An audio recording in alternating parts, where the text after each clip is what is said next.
Key pound. In a world, Get the hell up. where Carolina Panthers fans Anthony from Charlotte, keep motherfucking pounding. have an insatiable thirst I need to see a lot more of that shit going forward. for Panthers news and opinions. All my C3 brethren from the C3 Legion. Only one podcast roars ferociously. The longest running Panthers podcast on the internet. It's the C3 Panthers podcast. Oh, Greg, I owe y'all $100, man. That's the Carolina Panthers we've all been waiting for. That's the team that we've all hoped for so long, that we've expected, that we've almost come to believe could not happen. But today, reinforcement to our faith and our fandom occurred against the ugliest team in America, the Dallas Cowboys, the Carolina Panthers, 30-27, taken undefeated at home, taking down the Dallas Cowboys, and another game where every single player, every component, defense, offense, special teams, got it done. Rookies, veterans, they might make a believer out of me. In fact, I'm starting to believe. I said it last week, believe. And I do. It's the C3 Panthers post-game show, and we are 3-0 at home. We're 500, baby. What's up? Holy moly. It's the C3 Panthers post-game show brought to you by CarolinaCatChronicles.com. My wheelman, Cody Lack here, celebrating a big victory for the Carolina Panthers. Oh, dude. Listen, man. I feel the momentum surging through my veins. Even when we were down at one point 10-3, there was never a moment in this game where I ever lost faith. The running game was vicious. We need to have a conversation about Rico Dowdle being RB1 from here on out going forward. And listen, man, credit where credit is due. Bryce Young is playing his best football right now. I think it was the best game they just played this entire season. Man, what a game, dude. We already have so many badass super chats. They're not co-pays today, Tony. They're just super chats. We don't need to be therapists. We're just your celebration buddies over here at the C3 Panthers podcast. So much to discuss. 4th and Renfro. T-Mac got not his first touchdown, but his second one at home in the bank. And like you said, Tony Dunn, we are undefeated in Bank of America Stadium. Today's a damn good day to be a Panther fan, Tony Dunn. Ain't nothing to it but to do it, brother. Let's roll. The number's 252-228-5098. That's 252-228-5098. Get in. The lines are going to be packed, or the calls are going to be packed. We're going to get to you early and often. Bryce Young, 17 for 25, 199 yards, 3 touchdowns, 1 interception. Won't even really put that on him. Kind of a fluky. Yeah, a wasn't little on him bit. at all. 30 attempts in the run game, and probably 3 attempts too little. 183 yards for Rico Dowdle. No rushing touchdowns. CK, it is a good day. It's rejuvenating, and I think that this was a win in a way that doesn't feel like we're searching for hope. I was like, oh, we just got to win back then. This was complete to where I feel completely happy on a Sunday. Yeah, it's the entire time I'm just sitting there. I'm listening to the broadcast, watching the broadcast a little early, a little ahead of my my video for the game, and the entire time, every time that I'm hearing them call a play, I'm just head bowed, eyes closed, like, come on, be something positive. And it just felt like it was more of the positive than the negative. And that, what I find to be interesting is it's not often that a team like the Panthers can win against not only the Cowboys, but the referees as well. Oh my God. One of the worst officiated games I've ever seen. Now, I'm not going to say that this game would have been that much different, but you remove some of those boneheaded calls, the roughing the passer penalty against Roseboom. The pass interference call against or the lack Horn, of the second yeah. one. Yeah, then you run into the other piece that, like you talk about the offense, or the defense rather. You talk about Rico Dowdle. I'm not Rico Dowdle, but I mean Pickens. I'm thinking about our defense. So Pickens, there's at least 3 plays I watched where he was extending his arm in the face of the defender to get separation. Literally hit Mike Jack right in the face mask. Illegal use of hands to the face. 3 different times that there were big plays that were big time important moments for that team to stay in this game. I think that there was an atrocity to see how poor this referee team did in officiating this game. But here's the deal.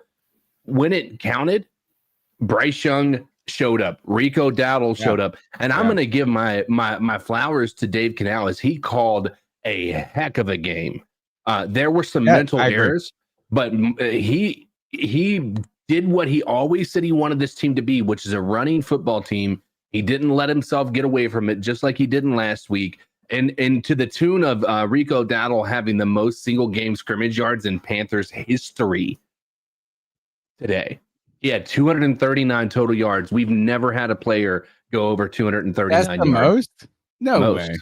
Most single game scrimmage yards in Panthers history from the Carolina Panthers, posted about a couple of minutes ago. You know, we're always cautious about like saying, "Oh, the refs," right? Because it's you got to go win the game. You got to snatch victory from the jaws of defeat, which the Carolina Panthers actually did. The refs extended drives today for the Dallas Cowboys and kept them around. There was a couple of times that we were ready to put these guys to sleep. Night. And it was like, man, I mean, you can't, it was, I won't say it was egregious, but it was like, dang, we can't catch a break here. You guys are giving a break. That Pickens, whatever the hold, they said, I heard Olsen say he drug him down. That dude just fell down. Mike Jackson might got torched. He just fell down. They were calling, I mean, he got up and made the catch anyway. Doesn't matter. The Carolina Panthers snatched this victory from the jaws of defeat. They did everything you wanted to do. They battled back, right? They faced adversity. They ran the ball effectively.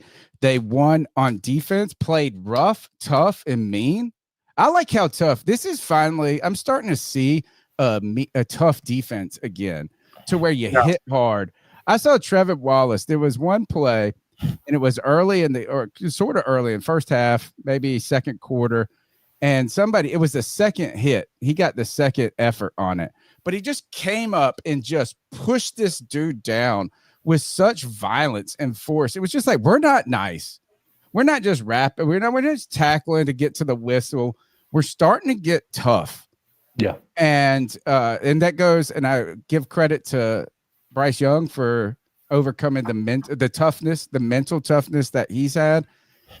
I mean, there are some things to critique on this, and I'm not going to spend time critiquing, but like whatever XL did with this lateral whatever moment, I guess if it would have worked, I felt like he may have been bobbling the ball a little, and he thought, "Oh, I'll do this." That could have ended up being disaster. We got out of it, right? I mean, there was a couple of moments where I think the tight end pass for a touchdown over the seam, where they spread them out over the hashes. Greg Olsen talked about it kind of being like a college-like play. And I was like, why is that linebacker not dropping back more? This team is playing to their the talent level they have and above it. Complimentary football. And I even feel like Jimmy Horn Jr. is starting to scratch a roll into this offense, man. He had some really big plays today. I love seeing him on those jet sweeps. And, bro, how about my boy Hunter Renfrow? 4th and Renfrow, baby. I don't want to hear no trash talk this week. And it was a laser beam from Bryce. I feel like we're finally playing complimentary football, boys. And we're getting ready to go into the game with the New York Jets. This will be the first time in a long time that I am so thoroughly confident in picking the Panthers going into that game. The Jets look absolutely abysmal, and Carolina is playing their best football right now. Dude, this is incredible. I feel like the story of this game, and it has to be, boys, the past 2 weeks in a row, an undrafted free agent in the form of Rico Dowdle has over 200 yards from scrimmage. Now we're getting him involved in the passing attack. This is big time. I put forth the poll in the chat. Is Rico Dowdle running back one for the Panthers, or are we going to have a two-headed monster and splitting reps with him and Hubbard? As a Chuba Hubbard fan and a longtime defender, I don't know how you just don't continuously feed the hot hand right now, which is undeniably Rico Dowdle. He has lit a fire under this offense like I have not seen in a very long time, boys. The number is 252-228-5098. Smash the thumbs up button. Subscribe. Good day to be a Panthers fan. This is not therapy. This is a celebration. We're having a party today with you guys. The Carolina Panthers had 27, first downs, 27 first downs in this game. They moved the ball. They were running the ball at 7 yards a clip. And I was critical of Chuba Hubbard his first 3 years in the league or whatever, but he really he's earned my respect, and I've wanted him on the team. I don't even think it's a question. I mean, I'm not saying like sit the guy and don't have him in the rotation, but Dowdle is electric. He is running with vision and explosiveness. It feels like the game is slow to him a little bit right now. And, it's not like, oh, I just got to run. Like he's running with his eyes. He's always breaking the first tackle. And this team, the offensive line mashing. Now, again, we faced another team that is not good against the run, but who cares? We ran the ball. The Carolina Panthers were 3 for 8 on third down, 37.5% efficiency. Actually, Dallas had better third down. They were 5 for 12. We were 100%, 1 for 1 on fourth down conversions. We had 410 yards of offense in this game. Rushing yards, 216 yards. And I'll tell you this is, look, we're going to celebrate everybody. And we're going to say that, look, Bryce Young and the game that he played, probably arguably one of his best games. Sure. And to be honest, he's only this is 9th or 10th win in the league. So, I mean, it's not like there's been a lot of good games, but this is how you get Bryce, I feel like, to become the player and to grow into the player he wants to be. We were under center a lot. And, and this really, it makes the run game more effective. I actually think it makes the pass game more effective. I think you don't need to always make things so complicated in the NFL. Everybody's good at everything, right? So you got to execute. You got to get plus yardage on first down, right? You've got to continue to mix it up. Do you think that all right, well, I don't know. Where do you want to go? Let me see. We'll go some other things real quick. 261 yards passing for the Cowboys, 194 for us. 17 for 25 and a touchdown. 3 touchdowns for Bryce. 3 touchdowns. Yeah, 3 touchdowns. One pick. And by the way, that pick wasn't even on him. It hit T-Mac in the hands. He just dropped it right into the hands of a defender. But listen, shout out to Greg Olson on the broadcast. He made a great point that up until recently, we were much more effective passing the football from shotgun and then much more effective running the football from under center. And it feels like something changed where we finally figured out that Bryce Young can be a really good passer starting from under center. And this is what the New Orleans Saints have done for a long time with the shorter quarterback in the form of Drew Brees. They would put him under center. It's even proven that for those shorter quarterbacks that they actually get a better sight and vision of the football field when they are a little bit closer up and they can sort of see between the gaps. To me, it feels like they're figuring that out at the right time. And now I feel like our passing attack can be, the opposing defenses aren't going to know when we're running the football from when we're passing the football. It's giving us the opportunity to be way more versatile and our wide receivers are stepping it up in a big way that we really, really needed. It's funny, before the start of the game, Greg Olsen said that the Panthers weren't designed to win a shootout with the Dallas Cowboys, and that's exactly what we did. We won a shootout, man. Dude, this is a night and day difference from what our offense has been doing the past few weeks, I feel like. Maybe minus Miami coming back on them. But CK, go ahead, and then I'm going to read some of these badass super chats. I already have a couple. So first, I think you guys need to keep an eye out, right? We started the year 0-2, okay? We are 3-4. I mean, 3-1 in the past 4 games. So we're right now on a pretty nice trajectory. And the way I look at this, and if you want to look at this in a positive way, I think that this team, that first week and that second week, getting used to each other, getting used to this offense. They didn't play in preseason very much. So again, I think that's a ramp up. I think what we're seeing the past 4 weeks, fingers crossed, is more indicative of the team that we have.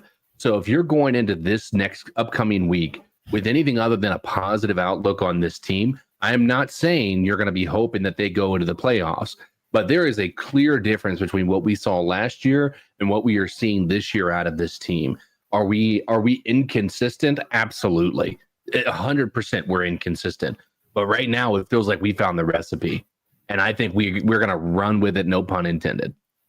This is 2 weeks in a row, arguably. And when was the last time we won 2 games in a row? I can't remember.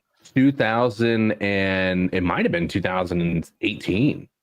It's been a long time. And this is 2 weeks. So 2 weeks in a row, the Carolina Panthers have gotten a victory.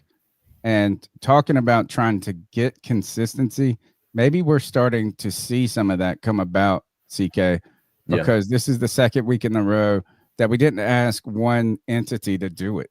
Everybody. Last week we said this. Everybody had a redemption story. Rico Dowdle had all those crazy yards. Again, it was powered by him. But that comes with an offensive line that was just dominating. It comes with a defense that made big plays. The consistency for the Carolina Panthers 2 weeks in a row is for this team to win is nobody is a star. Nobody is a single person that's going to win this game. And it's a team sport regardless of what team you're on. But the Panthers, we talk about talent. We talk about these different things where we have the lack of. These guys got to scrap and claw each week, but every unit has to scrap and claw from the first field goal in the wind over 55 yards or 54, just getting in there. Everybody's got to contribute, and this is the way it works, and it builds, and they build off of that strength. Cody, hit these super chats up, and then let's go into the calls. Yeah, boy. Hey, man, thank you all for the wonderful super chats. New Vosh with the $5 says Rico Dowdle needs an official nickname. Dude is a monster. I agree. Uncle Rico. Chat, start working on it. Uncle Rico. Rico Suave. Bro, we got a few of them. Charles June with the $5 love bomb says, good day. Happy for a Panthers victory. You already know. The first lady of C3, Sarah Taylor, says, how about that win with the $20 love bomb, by the way? Back-to-back W's and 3 out of the last 4 wins. Dowdle is a beast. Keep pounding. And hey, this isn't a super chat, but happy birthday to David Scrooge. Oh, our man. On his 40th birthday, got a big time dub. Happy birthday, brother. And we got a new member. Oh, yes, well, we got more. Keep rocking. Flames Watch with the $4.99 says was yelling at my screen over the refs. We beat 2 monsters today, refs and the Cowboys. Also, where did this awesome run come from? Go Bryce Young. JD's Guest TV with the $1.99 says to do this with 3 linemen down is incredible. That's a great point. Good teams are able to incur injuries and keep on rolling, man. We're doing it. James Allen Panther with the $1.99 says this is what we've been asking for. Panthers deliver. And CK, you want to welcome this new member for us, brother? I will absolutely be happy to welcome back 89 J Stubbs back to the C3 Super Fan Club. Welcome to the club. And thank you for supporting C3 Panthers Podcast. I just want to say this person's name in the chat because today's game is this Kristen Butler too? I don't even know. Yeah, I feel like- Bees. yeah. This game Yeah, was the shout out bee's our girl knees. Kristen. This game was the bee's knees today. Let's get to the calls. The number is 252-228-5098. We'll break down every part of this game, and we're going to let you lead the breakdown right now. Yes, sir. Kev, I didn't get your super chat, brother. I don't know why. Oh, I saw it. I did see a 5. I got it. Okay, go ahead. Yeah, read it. Read them. We'll play the calls. Here we go. My bastard son says $5 contribution to the show. Thank you for your generosity, guys. Thank you. Smash the thumbs up button, like, subscribe, share the show. That's a great thing. And continue to contribute just like these fans right here. A Dallas fan lost his shit at the bar and ripped Dallas flags and stickers off his car while wearing a Dallas wrestling mask. That we're 500 boys. So meltdown. You know, that Love makes it. super sweet. That makes it super sweet. Oh, dude. Cowboys fans and Eagles fans are just the worst. So They I love to it break when we get, TVs. yeah, I love dude. it when we get to stick it to them specifically. It always feels great. And a lot of, we've walked out of that stadium after losses. And if you sit in the upper deck, you got to walk the ramps. You know what I'm saying? The ramp walk is way more fun after a win. And it sucks when you're going down and you just got to kind of like let the other people not over celebrate. You know what I'm saying? Like, it's not let them, but they're going to celebrate. They're going to be, but there were, according to Joe Person, 2-1 Cowboy to Panther jerseys at this game. Sure there were. I would have loved to walk that fucking ramp today. Yeah, just to with see all those sad faces. Just you would have. I wish I would have had a box of tissues. They're like, here you go, here you go. Here's your Yeah. Here you go. Gosh, Change man, our it's logo great. from keep pounding to keep crying and hand them out some tissues. There you go. The number's 252-228-5098. Let's get to the calls. A lot of people got a lot to say. Let's go. This is your podcast to have your voice heard. 252-228-5098. Talk Panther football, baby. What are your thoughts on catcalling? Yeah, it's pretty. You shouldn't do that to somebody. And how did that make you feel? Very uncomfortable. So how do you think catcalling makes the person feel? It feels good, like. Who's that cat sitting in the back corner with his face buried in his notebook? Who's that kid that can use one?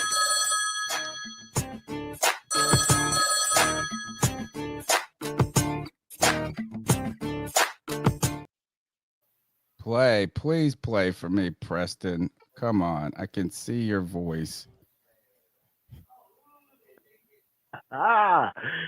Woo! Hey, this is Preston from Hickory. That's Oh, too loud, man. folks. Wow. That just happened, boys.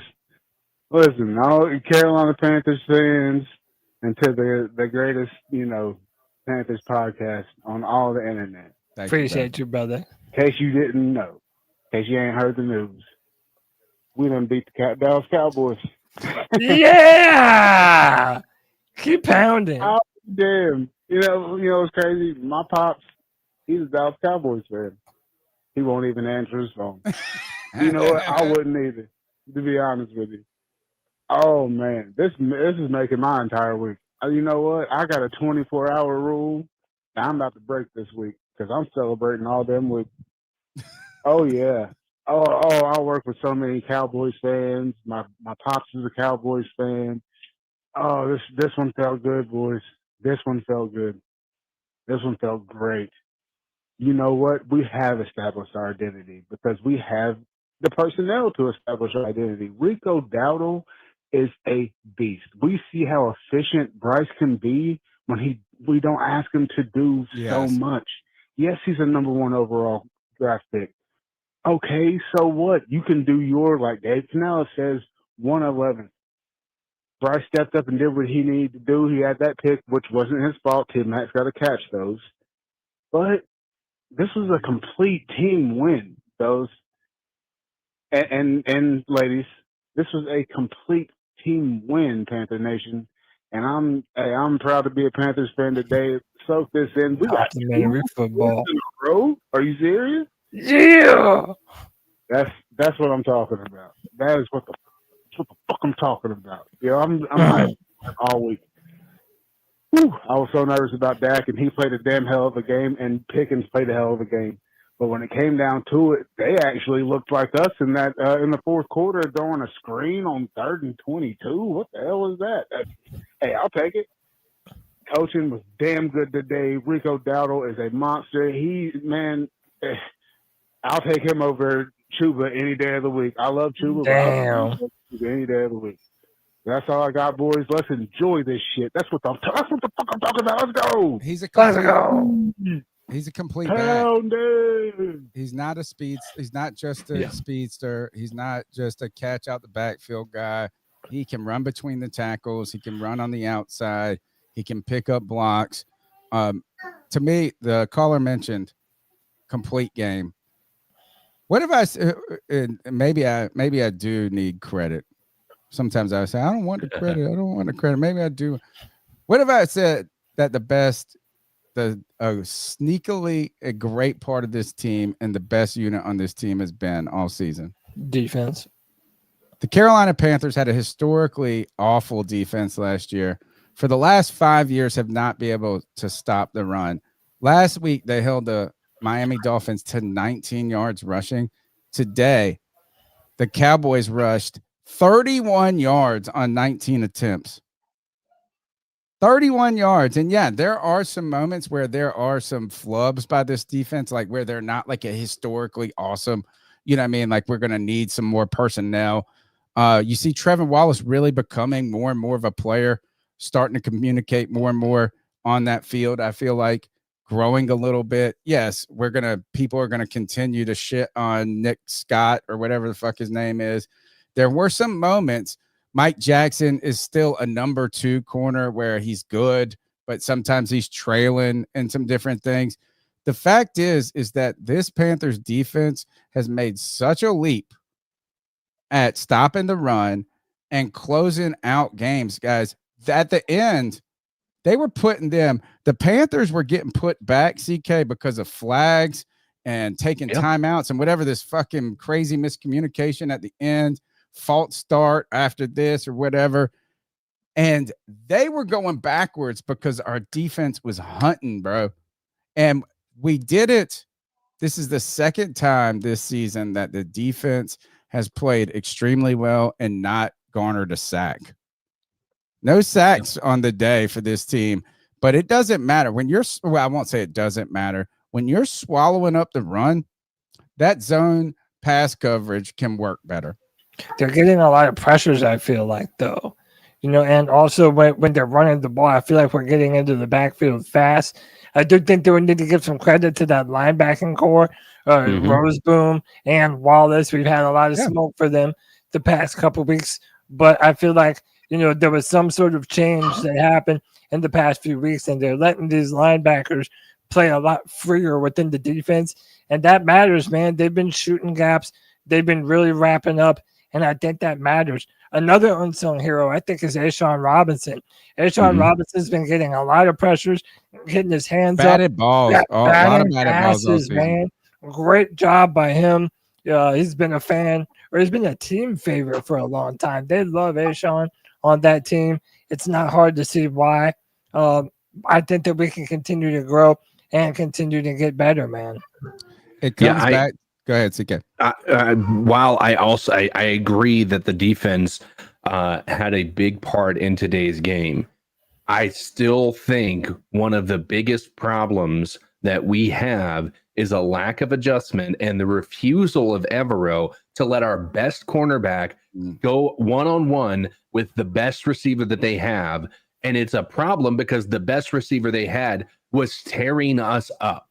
Like at some point, you have to say, JC Horn needs to be on Pickens. Everything else needs to be figured out outside of that.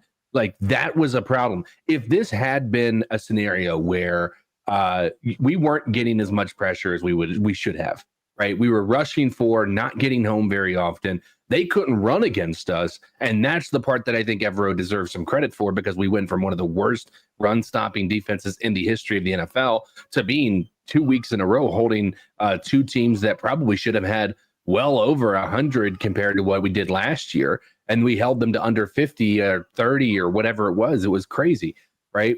But this is still a big red flag to me that Evero refuses to adjust the defense when there's a clear weakness.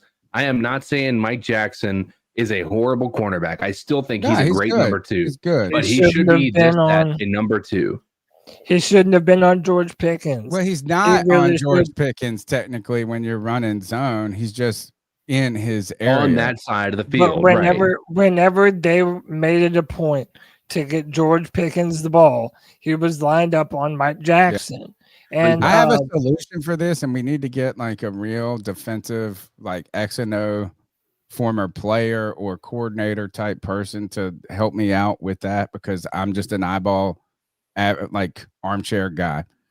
Is first, the number one thing that this defense is doing is stopping the run, which that has changed the entire dynamic, because when teams were running on us, then they could just do whatever they wanted to. Like you'd stack the box and then they would go over the top, right? So now we're stopping the run in a more natural way where you're not like having to like overstop it, right? I mean, and like what I mean is like dropping down where you get the backside coverage all week. My question to it, in which I actually think once you start to stop the run like that, then you can play zone coverage in a more effective way, because you're putting them in 3rd and 7, 3rd and 11, and that works. They were still getting home outside of that final drive. They converted more 3rd down attempts than we did, right? But what I want to ask the defensive coordinator, to y'all's point, is what if you wanted to be double E and you still wanted to keep that same zone philosophy, but you wanted, could you not have JC Horn necessarily travel, but could you just say wherever Pickens is going to line up, you were switching flip that the side zones, of the field, and they can motion out of it. Right. I mean, there are ways for them to beat it, but they're beating it right now by just putting them on the other side of the field. And they can run routes that drag him across the field. But right now, they're not even having to do that. So I want to ask the defensive mind is that, look, if we're not going to go to more man, and then you say, well, why don't we just have the zones flip depending on where the receiver lines up? You still run the zone. And I know the counter argument right away is, well, you can motion out of it, right? Or you can run routes that drag across to get him into somebody else's zone. But right now, they don't even have to do that. They just put Pickens on the opposite side, and then they don't even have to motion, and they can still do it. At least it would make them do one more step. That's my problem. Broadway Joe, nobody is saying we don't run zone defense, and nobody is saying that JC Horn shouldn't. Right. The problem is we run zone basically 80% of the time, and of that 80% of the time, they always line their best receiver on the opposite side of the field of JC Horn. The argument here is JC Horn should be traveling to the side of the field, even if he has to pass off his responsibility to somebody else. By the way, I believe he should be on that side of the field every time. I believe Stephon Gilmore, I forget who it was. I need to make sure who it was. But a famous NFL DB tweeted out, why isn't JC Horn following the best in the game? We need to bring back the best following the best. And I think that's something that we from Gilly. Yes, that was from Stephon. That's what I thought. So to me, when you have good players saying it like this, to me, one of the reasons why George Pickens had such a good day today was because Jason Horn wasn't on him. Listen, like we said, Tony, we're not big time X's and O's guys. I got something to say back to Broadway. Figure out a way. Do you want to go ahead and put that Gilly tweet up? Because I'm going to go ahead and tell you don't know ball. We don't know ball, though. Broadway Joe, you can say, stop saying that I don't know ball. Stop saying JC needs to travel. I'm going to say this. If you get to type and talk shit to me, at least I get to say something back. And my thing that I'm saying is you don't know how to fucking listen, because I'm not saying go to man. I'm just saying if you're going to run a zone, what's the fucking difference in flip-flopping the zone coverage where they continue to be in zone? right? Is you just say, hey, we're going to run zone coverage. What can JC Horn, the number 2 or 3 paid corner, only run zone on the right side of the field? Is he that limited? Yeah. So no, listen to me. I'm not saying travel. I'm saying you have one player who is good enough and we're still going to call zone. And maybe it actually would disguise your zone a little bit. But you know what? I don't know. I don't know fucking ball. You're right. I don't know ball, but I know how to fucking talk shit on the internet. Actually, I'm not even that good at it, but I know how to get on this mic. Hit that fucking drop. Yeah. But we have 2 super chats. Wallace White says CK hit the nail on the head. More preseason play, and we're 4-2, or even 5-1, like I originally predicted. Shout out to CK. You may have been onto something there. And listen, this is a question that I kind of want to talk about at least a little bit before we move on to the next cat call. Brandon Sampson says, question for you guys. Do we try and lock up Rico before the end of the year? Some people were talking about maybe Rico should be trade bait for other teams before the end of this year.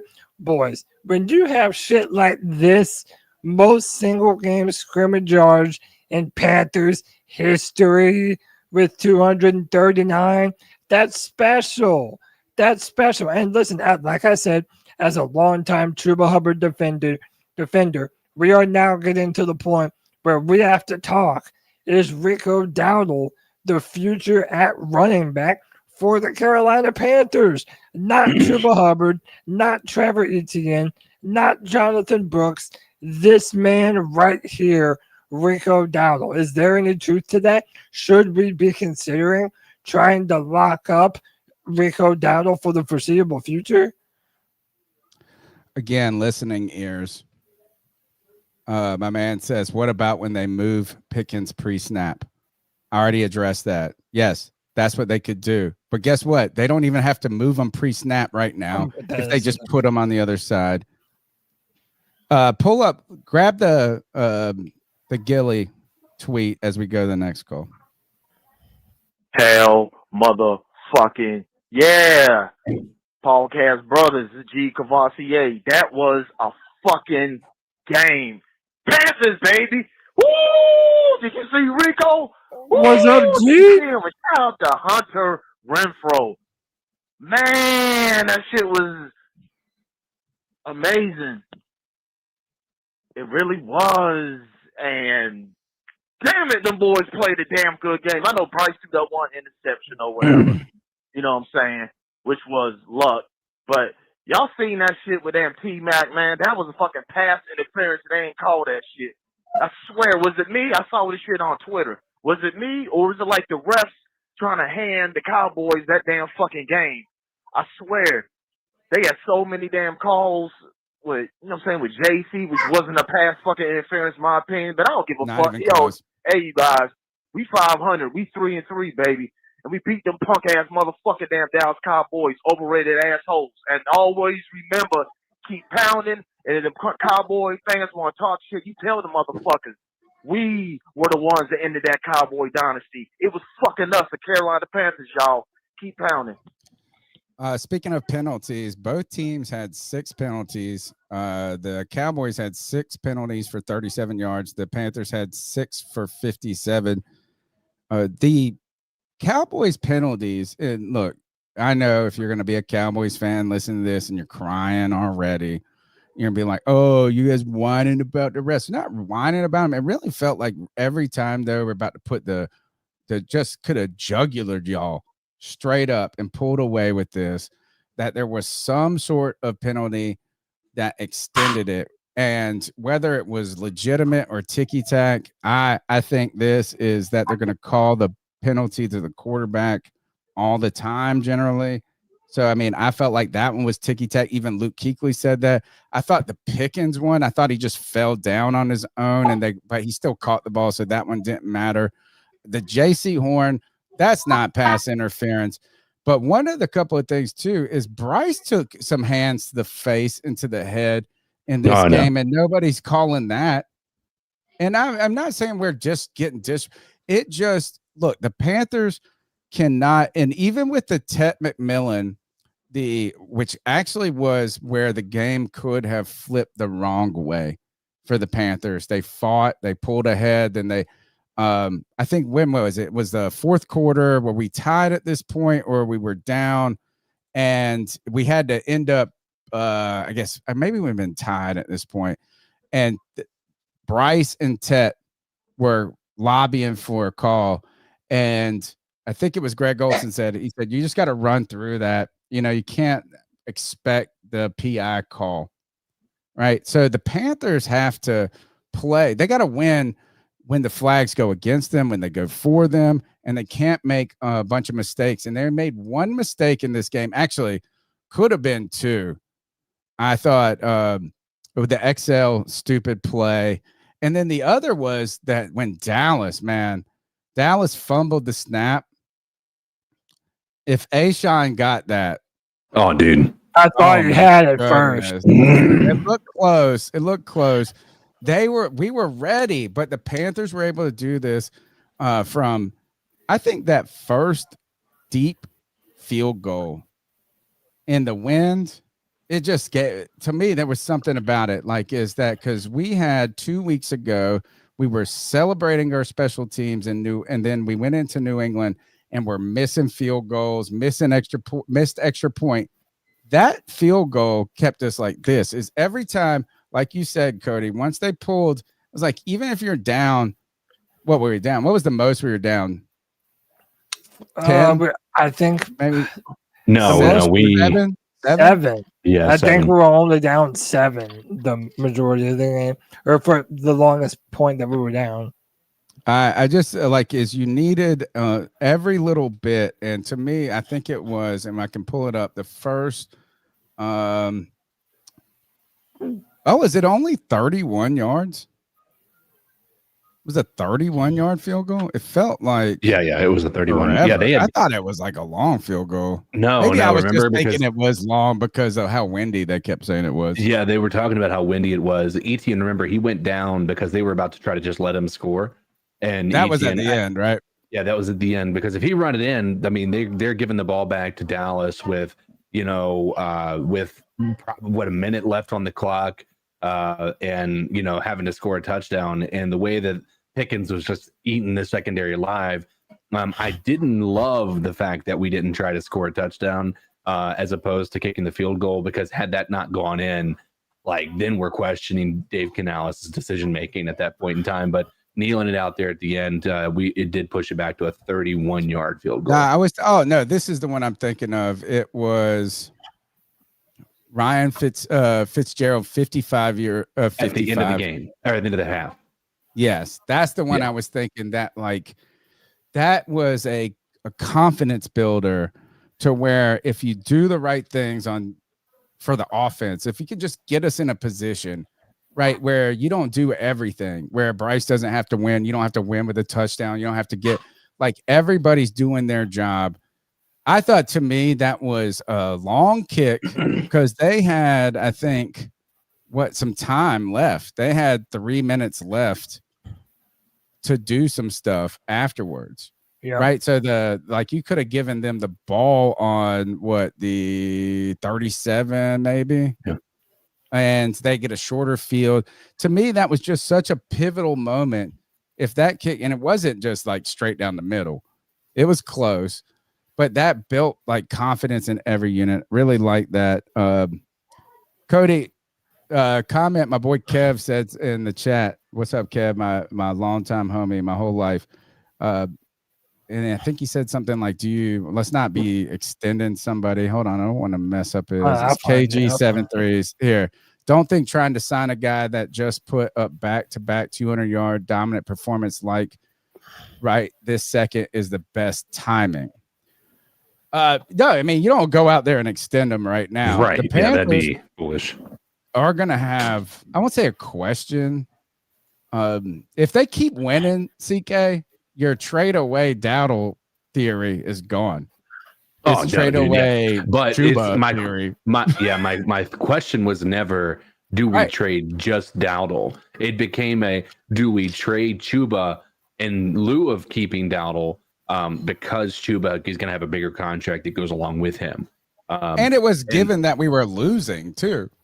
Like, that was kind of part of it. That It's was like after the you're in a Patriots. No, seller's market then. That was after our game last week when he had that 200-yard scrimmage, and so I posed that question as a hypothetical. If we, number one, the question is how many games do we need to lose of the coming 3 weeks before we are officially sellers? Yeah. And if we are in fact sellers, are we getting rid of Dowdle, who's going to be the hot hand, who's going to probably garner the most? We're not, you don't have beholden to a big contract, anything like that. Or do we go out and get Chuba, who's, likely going to garner less of a haul, but at the same time, very possibly, gives us a little bit more freedom in the free market. You also got to take his guaranteed money. You don't get to get rid of that in a trade. Right now, though, the Carolina Panthers keep playing like this. We're going to be buyers, not sellers. Mm-hmm. Yeah, I mean, my thing is, though, dude, if he continues to follow up these performances with 100, 200-yard games, and look, I don't want to just give credit to the running backs. Our offensive line, particularly in the center, and Gabe Lewis, Cade Mays, and Brady fucking Christensen, they are moving boys around, dude.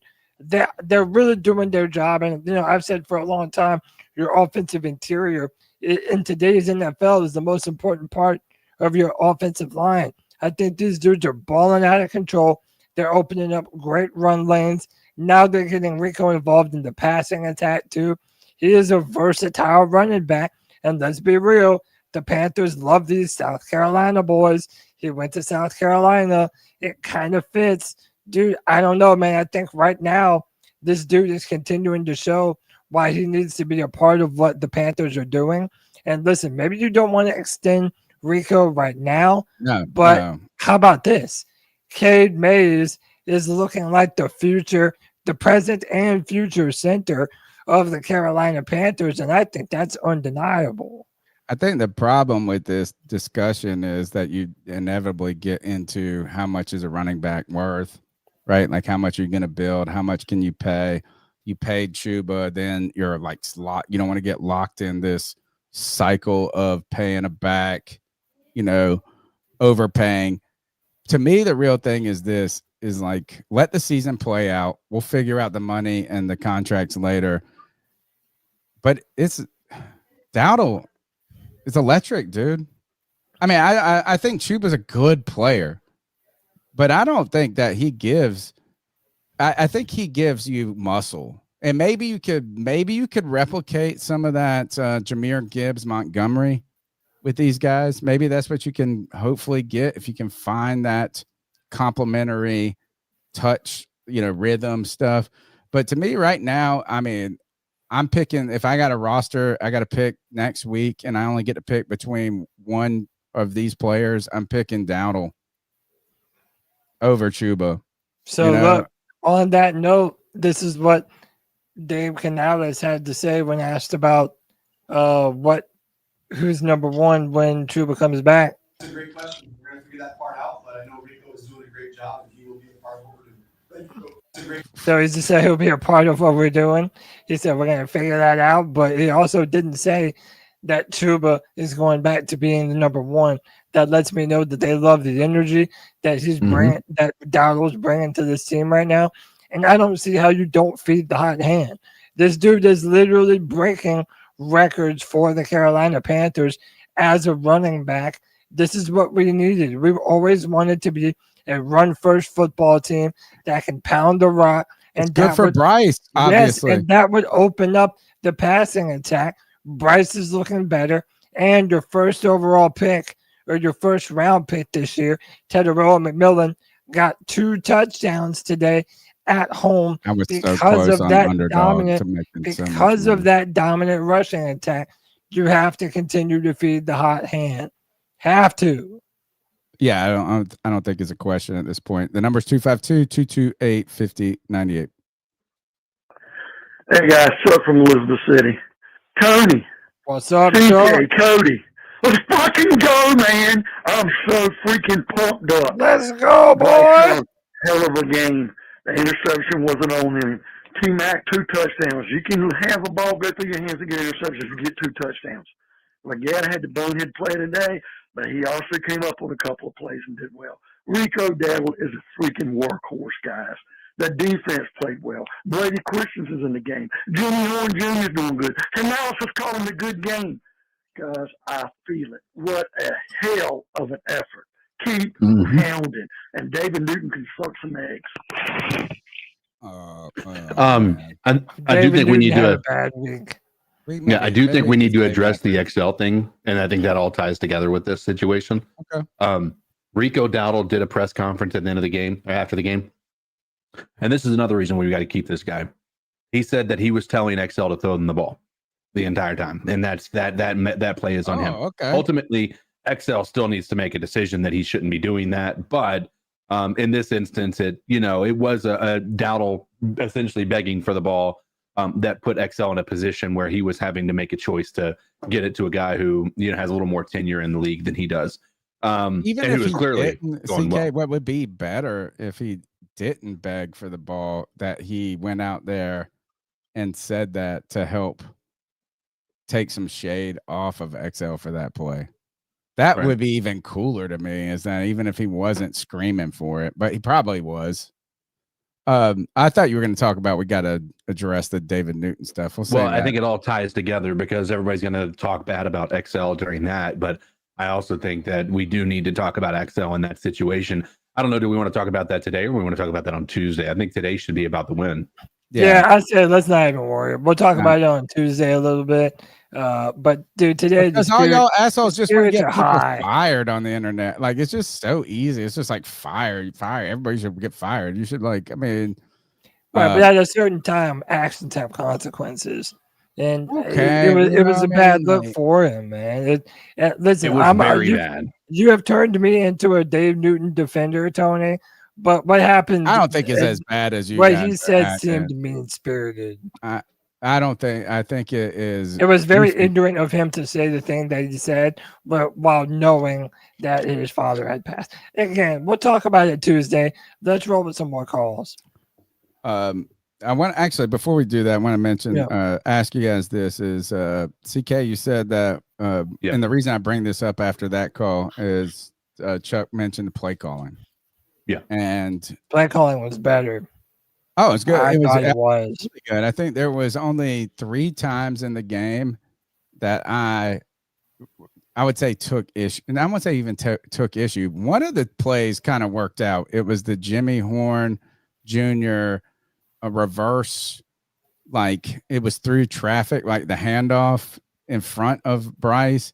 Yeah. It looked so clustered. I was like, oh shit, this is. Even Greg Olson said that was tight, right? Like it just like that. I don't know if it was execution. It was cool. Not cool, but I was like, gosh, man, he could have crashed into everybody. He just sleeked by. And I'm not saying that's a play calling. The only play call in this game that I was like, this is fucking dumb to me. And it was, we were second and 2, I think. And we were deep in their zone and we passed the ball. And then we ran the ball on 3rd down. And then we ended up either punting or kicking for a field goal on 4th down. And I'm sitting here going, it's second. You just ran 8 yards on 1st down. You got 2. And this was when they were thinking about, like, this could be, Greg Olson was talking about, like, oh, this could be 4 down territory. If we would have gotten 1.5 yards more. He's like, we might go for it on 4th. Yeah. I just thought, like, you need 2 yards. It's 2nd down. Just keep running the shit. That was the only time I was like, play calling. Yeah. And then there was one other time late in the game where we had to take a timeout. And it's like, you should maybe be more crisp. But I thought that they mixed it up well. I thought they stuck to the run. I guess what I'm saying is I wouldn't have been upset if Dowdle had 30 carries. I wouldn't be upset if he had 34 carries in this game. Eat him, man. Let that dude eat. He has been incredible. And I really do feel like the culture is changing. And I feel like if we're going to talk about the play calls being better, I think that has to do with the success of Rico Dowdle and even running the ball so successfully with Bryce under center, I think prompted Canales to call more pass plays under center with Bryce, because it gives you the opportunity to sort of throw the defense off track. Well, okay, instead of you them got to mix it up. Right, instead of them thinking that we're just going to run it down their throat, let Bryce do his thing under center. We've been calling for this for a long time. It feels like this team is hitting their stride at the right time. Our season will not be over by Halloween. That's incredible, man. And going into the Jets, I feel so confident in this team. We have the ability to be 3-4. Gosh, we need that, man. Is the Skip Bayless meltdown a Twitter one? Yeah, it's gotta be. Yeah, then we're cool. You want me to gotta pull it play up? it. No, here, pull it up and we'll take 2 more calls and then play it. The number is 252-228-5098. Hey. You know who the fuck it is. Booyaka. What's Gucci with? My boys! Where's Gucci with your Cody lack? The one that said that we had no chance of winning this goddamn game. What's Gucci with your CK? And what's I picked him to win, stupid. Brother, what the fuck is up? Boom, boom, boom, boom, boom, boom. Oh, dang it. Hold on. Sorry, that's my fault. I can't check text messages and play calls at the same time. Hey. One that said that we had no chance of winning this goddamn game. What's Gucci with your CK? And what's Gucci with my white Italian brother? What the fuck is up? Boom, boom, boom, boom, boom, boom, boom, boom, boom, boom. Ra, ra, ra, ra. Woo! Hit him with the 2 claps from the right player. Woo! God damn, boys. What the fuck is going on? Hey, let me give you a fucking stat. This is the first time we've been 3-3 since 2021. First time. Improvement.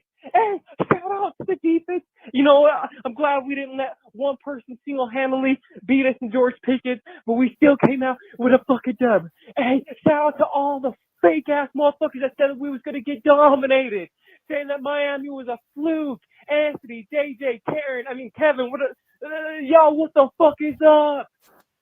Yeah, what the fuck is up? Say, my dog couldn't go head-to-head in a shootout with fucking Dak Prescott. The fuck out of here, man. Keep fucking pounding, man. What the fuck? Rico, run. Rico. That, like I said, that is Rico from the motherfucking Roughnecks. That is Rico from the motherfucking Roughnecks. And as far as I know, Tuba shouldn't see the goddamn field ever again. That's always got to go extreme. We have fucking Rico in the fucking lineup. Night and day difference. Shout out to the motherfucking fans in Charlotte. Hey, I hear that fucking keep pounding. Everyone was, yelling Carolina Panthers in the motherfucking crowd. That's what the fuck I want to see, damn it. That's what the fuck I want to see. 3-3. And guess what we got? The 0-6 Jets next. Looking like we got a good chance. On the road. 4-3. You know how long it's been since the Carolina Panthers have been 4-3. Woo! Man, I got so much shit I gotta say. We just beat the fucking Cowboys. Man. We gotta clip that. Running defense. Look at that running defense. I gotta. I'm calling back. My white Italian brother, I'm calling back. I got you. We're gonna go to the next call, and then we want to hear Skip Bayless. But it's Tony Dunn, Cody Lack, the C3 Legion. Hope Dilla, what's up, baby? This the Hope Dilla. Sorry, y'all, my voice is a little hoarse from yelling at that win over the Cowboys, baby. I'm so excited. Our Panthers grew up today. What I saw was a team that has grown up some. Genuine NFL football. Yes. How about T-Mac? 2 touchdowns. Rico Dowdle running all over the place. Multiple touchdowns. Himmy Horn Jr. How about Himmy Horn with some clutch plays, baby? And even Hunter Renfro got in there and made that clutch game-saving catch on 4th down. But I got to give credit where credit is due, man. Bryce Young and Dave Canales, y'all cooked today. Bryce, I'm so freaking proud, baby. I'm so proud. And you know what? I don't know if I can get this all in one call, but the defense, hey, I know we had some problems, but we were going up against the number one offense in the NFL, y'all. The number one offense in the NFL. I got to give Evero credit because the dude made adjustments and he coached today. Yeah, some players made mistakes. We know. But what? A win's a win, baby. A win's a win. I'm so proud of this defense. I'm going to call back and talk a little bit more about this defense. But I will say this one thing. For punt return, we might need to consider putting Jimmy Horn Jr. in there for punt return because Hunter Renfrow doesn't look comfortable, and we all know that's not a role for Travis Etienne or Trevor Etienne. But, hey, this is the whole deal. I'm going to call back with a real quick second call. Love y'all. I don't think that's a bad point. I also I think that Renfrow letting that punt fall on the ground in the game was the right move at that moment earlier. Like instead of trying to do too much. Hey, also we're apparently getting some distortion. It's not. It's clipping. It's the. I don't know if it's the call because the calls are too loud or what, but. When it does. Tell me, you guys got to tell me if I got the volume up too much. I think John B had mentioned something earlier, but I didn't pay attention to the next call. See, they sound okay for me. I don't know what it is for everyone. I know they sound good. I think it's just the too. clipping. I think it's just like listen for the clipping, Cody, because like when he gets like it kind of like clips at the top. I can't hear it on my side, but I'm also the one playing it. Here, we'll go one more call and then we'll get to Skip Bayless. What's up, fellas? It's Corey calling in. I had a call last week in the first half of the Miami game. Well, I pretty much threw Bryce out with the bathwater. Said I was good off him. And damn it, if this little motherfucker doesn't keep bringing me back in, man, I'd be remiss if I didn't call in and give him his props when he deserves it, man. Same. I mean, honestly, the whole offense, the whole team. I was telling my buddies earlier, I'm like, I don't know if we're going to win this game just because I saw how Dallas was moving the ball. I was like, if it comes down to it, if it's a back and forth game, I don't trust us to be able to keep Brandon Aubrey out of field goal range at the end. So I'm like, but as long as we can keep this offense going and Bryce and the young guys can show me something, I'll be happy. But I'm even more than happy, man, because the play calling, the clock management, the fourth down conversion, not even giving Dallas a chance to win the game at the end. I mean, it was perfect, man. The Bryce Young throw on fourth down, the tight window. I mean, that's it. Like that's what I'm talking about, bro. Like, and that's why he's so frustrating because when it's bad, it's so bad. But when he shows you, it's like, bro, it's there. He got it. He's got it. We just got to be that guy. Shout out to T-Mac, man. 2 big touchdowns today. Rico Dowdle, obviously. I mean, what can we say about that guy? Running back controversy, I'm not even really in the market of that. I don't know if that's a discussion that people are having right now, but the biggest thing is just Canales and the rest of the offensive team just being able to get the best out of both of those once Chuba comes back. I mean, I think that's a good problem to have. But no, this is a season-defining win. I feel like, man, this puts us at 500, place we haven't been at in a long time. And it just gives you confidence, man. Dallas isn't an amazing team, but there ain't no slouches either. That offense is, nothing to sneeze at. Dak's playing great. So yeah, this is just the type of win that gives you confidence for the rest of the season. Obviously, it's not going to be all perfect, but it gives you an idea if they can start to build something, man. So I don't know. This team is so damn up and down. They can have you feeling terrible the next week, but we're gonna ride the high that we got right now, man. True facts. Keep pounding, brother. CK, listen, man. We've talked about how important this year is for Bryce Young as a quarterback going into his third year. And that third year is typically when you want to see these quarterbacks come into their own, right? And look, bro, look, how do I say this right?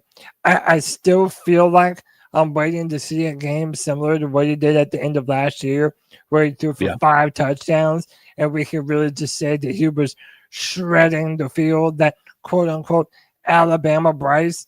But dude, when you see stuff like this, 10 out of 10, 125 passing yards. So this is Bryce Young when trailing versus the Cowboys. He went 10 for 10, 125 passing yards, 3 touchdowns, and 158.3 perfect passer rating. Tony, on Tuesday, we sort of talked a little bit about picking up Bryce Young's fifth-year option and whether or not we should or shouldn't do that. The more and more he puts together these types of performances, it's hard to not be on his side. If he continues to make plays like this and continues to move the ball down the field, but also in clutch moments when trailing, you know that you can depend on him and to not turn the ball over. Like he's winning over a lot of people who were doubters day by day. I feel like we're going to kind of always deal with some of these up and down performances. But this is the type of yardage and the type of stat line that starts to bring more people over to the side of wanting to pick up that fifth-year option for Bryce. We have to start really having a conversation about number one, what we really value out of Bryce, right? Because now we're starting to come to a point where, okay, last week, nobody's picking up his fifth-year option, right? This week, you start to say, I could see a case where we do that at some point if this continues, right? So we have to start thinking about that, because if what we saw from Bryce is something you think you can see from an average quarterback, then we don't need to put ourselves in a position where we're committing beyond the current year, right? Or beyond the fourth year of his contract. However, if he continues to do the game-winning drives, which, by the way, you know, the statistic on that, I think last time I saw it, not including this game, was Bryce Young has like one of the most game-winning drives out of any quarterback in the league, and that's including. Well, let me rephrase. I think that means every win he's had has been a game-winning drive. Too, right. That's the thing. Is like it's not. We haven't won the game because of because we've dominated in a lot of ways. The majority of the time we've won the game because it's been a dogfight ever since he's been in the league. And so I think that there is something to that, that clutch aspect to what Bryce has. Same thing happened last week, right? He had the two god-awful turnovers.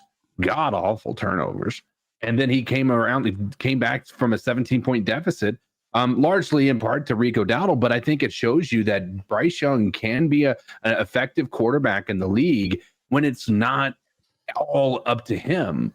And or if he just gets out of his mental funk, CK. Part of this is I think part of it's yips, like gaining confidence.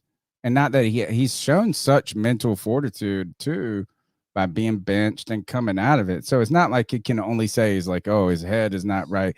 Like he has to believe in himself more than we believe in him.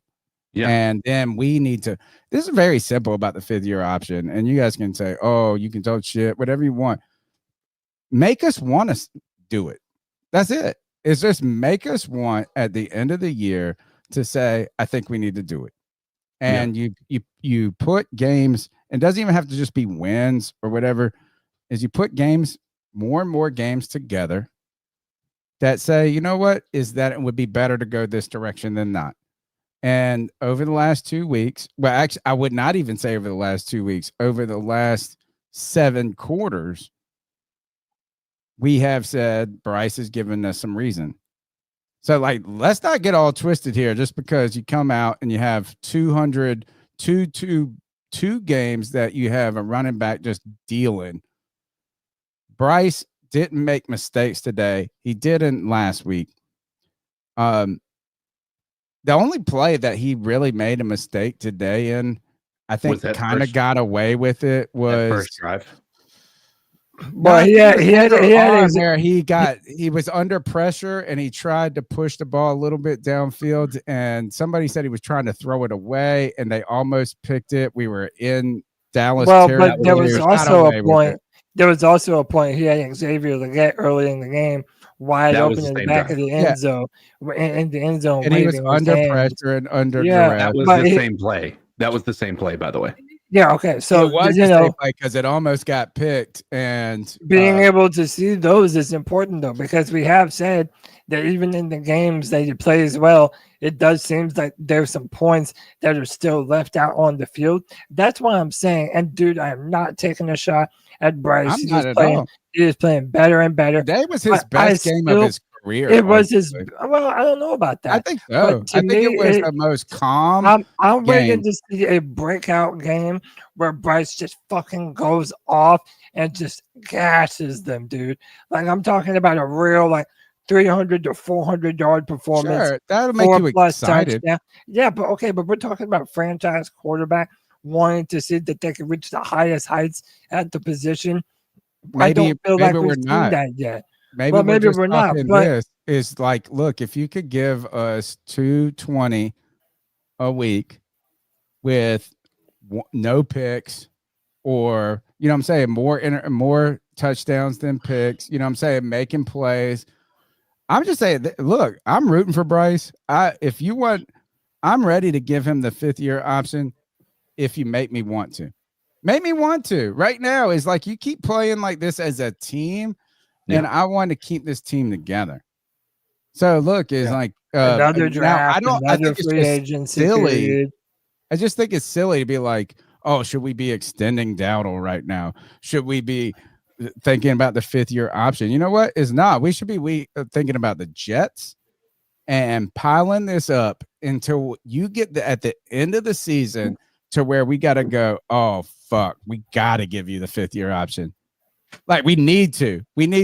Oh, Rico, we got to extend you. Like make us want to do it, not feel like we need to get ahead. These are or the types the of curve. performances that do it, man. Yeah, it's coming together. You got Skip Bayless queued up for us? Yeah, but it's a long video. It's like Is it his 14 Twitter shit? minutes.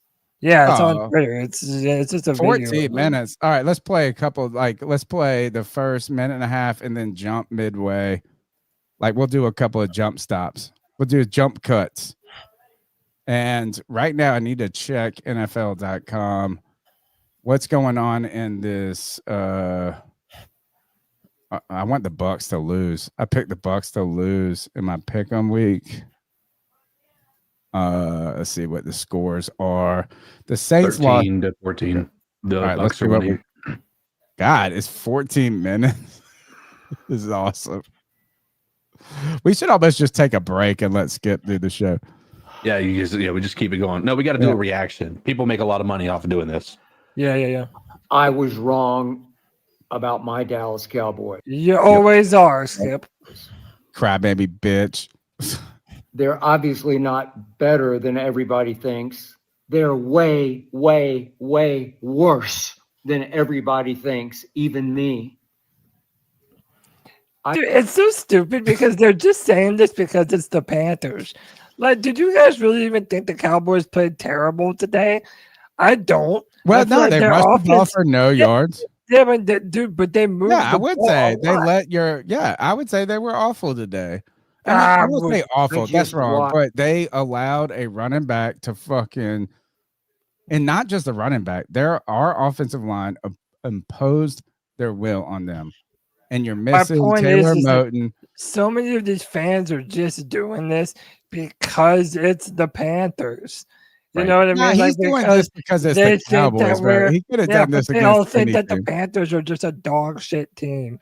So that's why it makes it more embarrassing than it would have been otherwise. But I don't think the Cowboys were good. I mean, they were not good today either.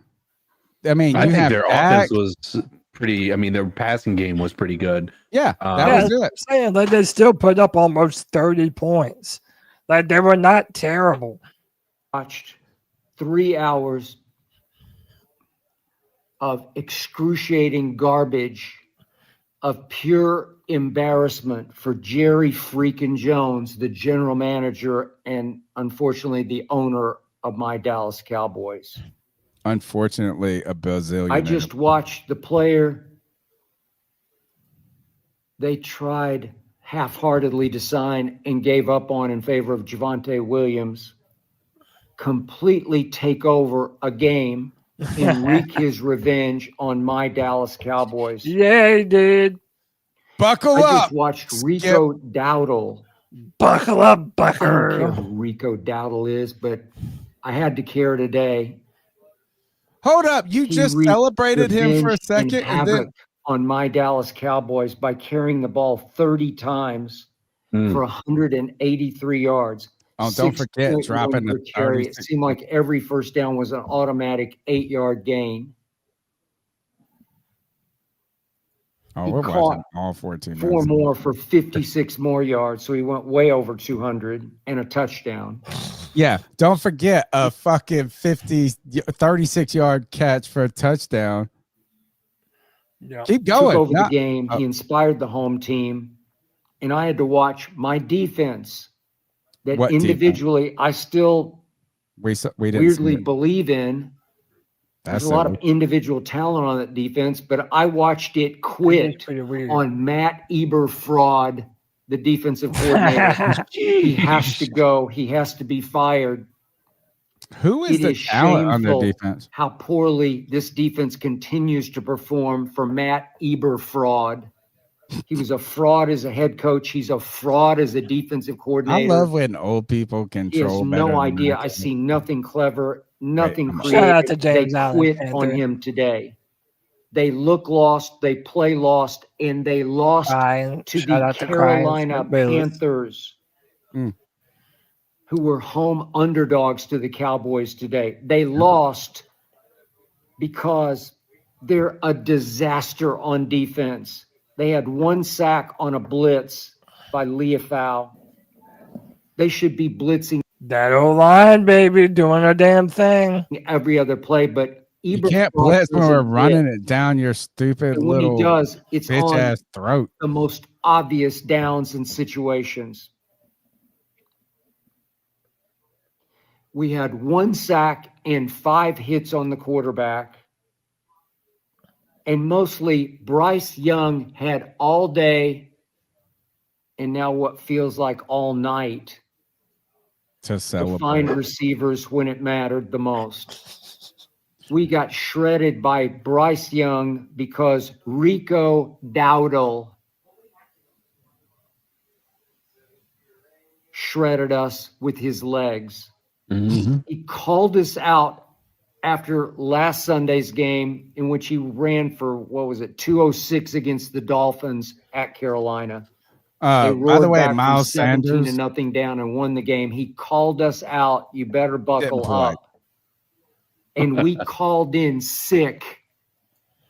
It was pure vomit sickness. It was run to the toilet. It was diarrhea sickness. Mm. It was We're all over here disgusting. busting nuts, and they're like, Puke sickness. Puke all over the floor sickness. But again, do you see what I'm saying though? Like, what happens when you dude, get when this you was bag. this was like, look at it this way. Yeah, they didn't play a winning football game, but they put up almost 30 points. They were on the road, and it still came down to the end. Like, so much of this whining, crying, boohoo, crybaby bullshit is just because they lost to the Carolina Panthers, man. And that's they think why they're it makes better it than they even were more because- sweet. Look, they put up a bazillion I've never yards seen against anything the quite like it. Giants. They put up a bazillion yards against the Giants in that last minute whatever win. I think they had a tie. It wasn't the Giants they tied against. Who was it that they tied with? Maybe Green Bay. Yeah, Green Bay. It was Green Bay. So like this is a little bit of like, I mean, it is that the Panthers are that in the minds of people. You are right about that. But it also is like, oh, our offense fucking is so statistically good, but you did it against Russell Wilson and like this stupid arm punt game. You had this other like this is the arrogant like nature of it. It's like it's arrogance on them. You know what I mean? Like it's like, oh, we can walk in. I mean, that was the reason we were dogs at home is because we're not really good. And we haven't shown anybody that we're good yet. We can be, maybe. We can like play like today. But this is like, y'all, oh, we should have just shit on you. We should have just shit on you. But your fucking run defense is the second worst in the NFL. And Rico Dowdle did shred you. And yeah, I mean, Bryce didn't shred them at all. It was Rico Dowdle. Their and defense, Rico Dowdle has been the heart and soul, the literal heartbeat of this offense for 2 weeks in a row. They're saying the very end is what's the best of this. All right, let's go. Let's get to the end. It just Because rips my heart. I'm and gonna my go guts like that right we're here. gonna say The tomorrow. innuendos of the throw up Gridiron that versus Jerry should plunge and go get Trey Hendrickson from the Bengals. Go ahead and trade one of those firsts for Trey Hendrickson and just go ahead and give him his money. Just say that's the new guy. We were terrible without Micah last year, and we're still terrible. I mean, we were terrible with Micah last year, and we're still terrible without him. It just doesn't matter. It's we're just rotten to the core. It's just Jerry Jones. It's just a joke. Shooting fingers and I forgot about that. Yeah. We're this. That's what we are. That's who we are. We are this, Jerry. To you, I give this to you. I salute you, Jerry. This is what you wrought. What a fucking Matt loser. Eber fraud. I love him actually. If Jerry has anything left in the tank, is None of these other networks love him. turns He's not employed. 83. He doesn't have a job right now. Tomorrow. I He's think not tomorrow's on any happy network. birthday, He's not on Jerry. FS1 anymore. No. If he has anything left in the Hasn't tank, been for a while. he's just gotta run the coordinator off. That's what he's got to do. What I love about him is Shot, he not gotta a run him jerk. Like, off. it's a stick. It's a joke. The defense. All right, shut the fuck up. I'm tired of listening to that It's a fucking stick. That's what I girl, love dude. about him. You know what I'm saying? And when I say I love, like, I mean, like, I don't watch his videos. I probably don't even follow him. But it is, he leans in to the social media vibe. Like, he is intentionally being ridiculous. That's what I do respect. I respect Donald Trump's fucking social media game. I've said this since 2016. I'm like, how can a fucking 70-year-old person use Instagram better? I'm like here, like, oh, how do I use? I mean, not like how do I use it? I understand like how to post, but like, how do I make people fucking mad? Some people always say this to me, like, "Oh, are you worried about getting canceled on your podcast?" I'm like, nobody fucking listens to me. Like, what I say is like not controversial enough. Yeah, I may fucking say I'm gay for Cam. Like, that's the most controversial shit. But like, what I don't fucking know how to touch the pulse. I'm like, damn, how Donald Trump, 70 whatever years old, he's like, he can fucking destroy Twitter. But dude, he probably has a fucking young staffer that's like doing. I don't think so. I think he's taking a dump and he's like, "Oh, I'm gonna fuck you." No, that's what we want to believe, but I don't think that's. I promise you, that motherfucker. I mean, not him, but like Skip's the same way. It's just like they know how to fucking send you into a spiral. Hey, Panther Pickle, send it to me if there's a specific one. All right, let's go to the next call. Hope Dealer coming back for more. Hey, Hope Dilla, second call real quick, but I want to talk about the defense real quick. Look, I know that they didn't play a perfect game, but how about Trevon Wallace, y'all? Trevon Wallace, he made some plays when they really counted today on defense. We got some problems in the pass rush department. There's still a work in progress, but the two highlights I want to point out: Trevon Wallace and what is his name? Bobby Brown. Bobby Brown. Bobby Brown. But Bobby Brown stepped up today, and so did Trevon Wallace. I was so happy to see them guys do what they do. But hey, one thing I did want to point out, y'all. Hey, did y'all see on that last drive when you gotta send it to me, made that hurdle that he didn't have to make? Man, he basically drop kicked that dude for Dallas. I was rolling. Who's he talking about? But anyway, CK? y'all, Tommy I think Trimble. this is gonna be a quick second call, man. So this is the The wholesaler, hurdle. man. My Hurdle boys it. are horse. Show But some hey, respect to the king of the hurdle. What is the Cowboys, baby? Let's Like, you know, they would say, go. how do you do? How about them Cowboys? How about them Cowboys? Keep pounding. In the words of Jerry Jones, everybody likes a little glory hole. Yeah. I'm over the fucking hurdling. Why? It's so fun. Why? He's so good at it, and he's fucking kneeing him in the face like he's in the WWE ring. It's beautiful. It's I feel like beautiful. all of our tight ends go to hurdling school. Yes, every one good. of them. Him, Trimble started the school, and Jatavian Sanders is fucking his number one. It's Socrates and Plato, and fucking Jatavian Sanders is Plato to Trimble's Socrates. Stop hurdling. You're fucking big ass motherfucker. Barrel those bitches over. Take that cornerback on and just wreck his world. That's what I want. But maybe I can't hurdle or I can't wreck people's worlds. I don't know. But I can play the next goal. What's up, guys? It's Chase from Anderson. How about them Panthers, baby? How about Let's Rico go. Dowdle, back-to-back 200-plus yards, Graham is first player in NFL history to do it. And first player, undrafted player in NFL since 1970 that was undrafted to go have back-to-back 200-plus yard scrimmage. That's a big stat right there. You know what? This passing defense, man. I mean, the defense, they stepped up in the running game. I admit that. But in the pass game, man, they just been doo-doo, man. I'm not giving the defense credit for the two stops, man. I really not, because they had Pickens on Jackson on an island, and they didn't even look his way. Man, that's on Dallas. Play call and Dak on that, man. But how about those Panthers, man?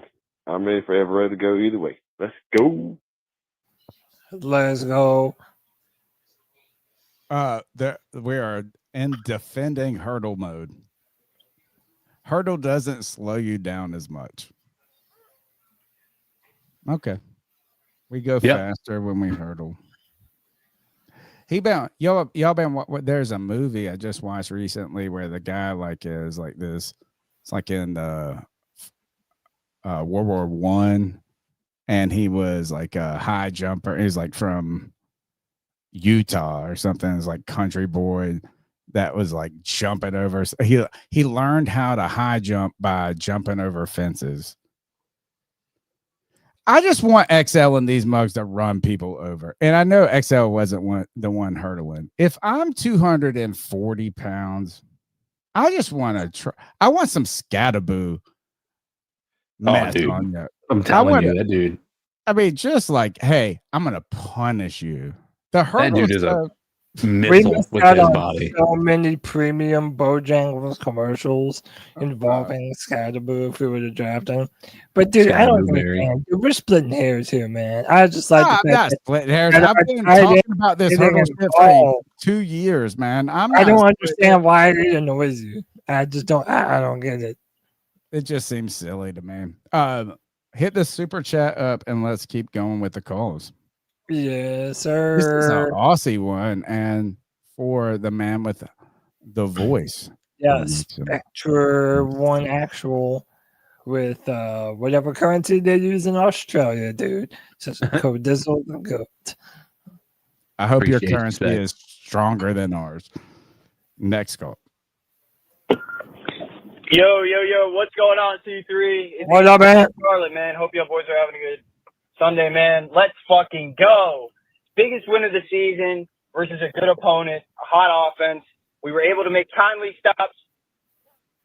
Bryce Young, had a good game, 3 touchdowns. Rico Dowdle, man. I mean, listen, these are all things we knew, right?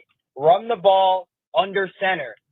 It helps the offensive line. It helps the play action game. That's your bread and butter, right? Jimmy Horn getting involved with the catch. Hunter ran for a clutch fourth down. T-Mac, not a lot of yards or catches today, but 2 touchdowns. Great to see. We finally got him in the end zone, man.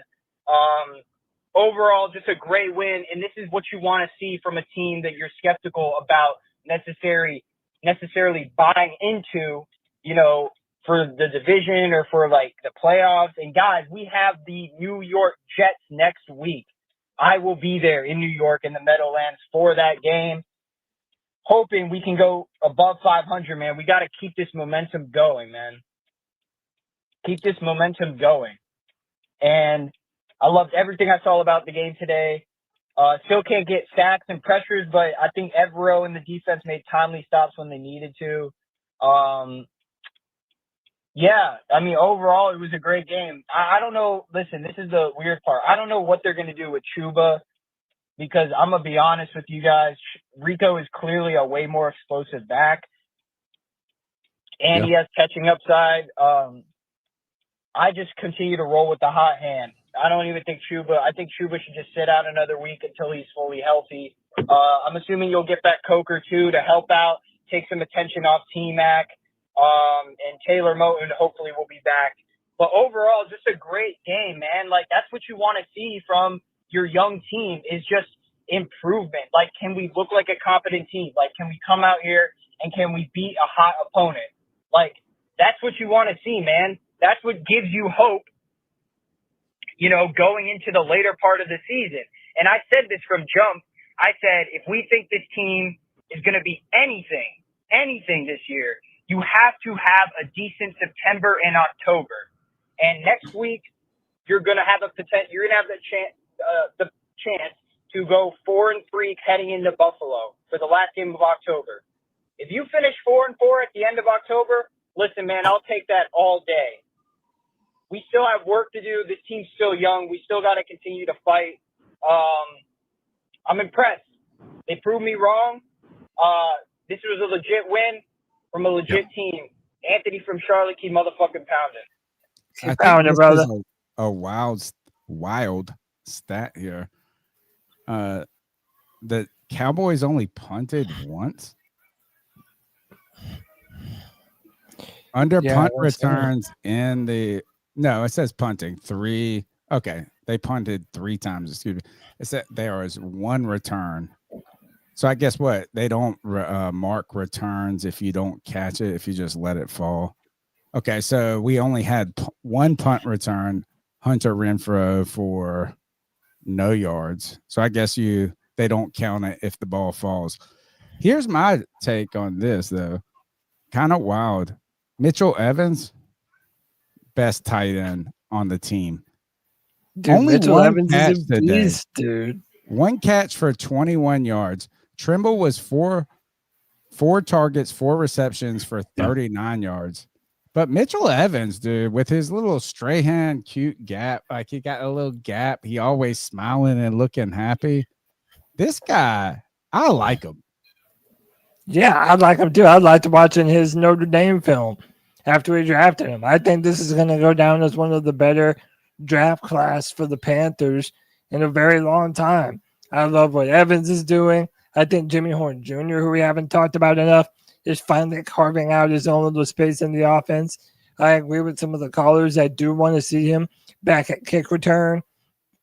Now you see Nalo going out there doing big time things. I'm a real fan of Dan Morgan. I have been for a while, and I think that he's showing his value as a talent evaluator. I love it. Shout out to the rookie revival going on here in Carolina, baby. I'm into it.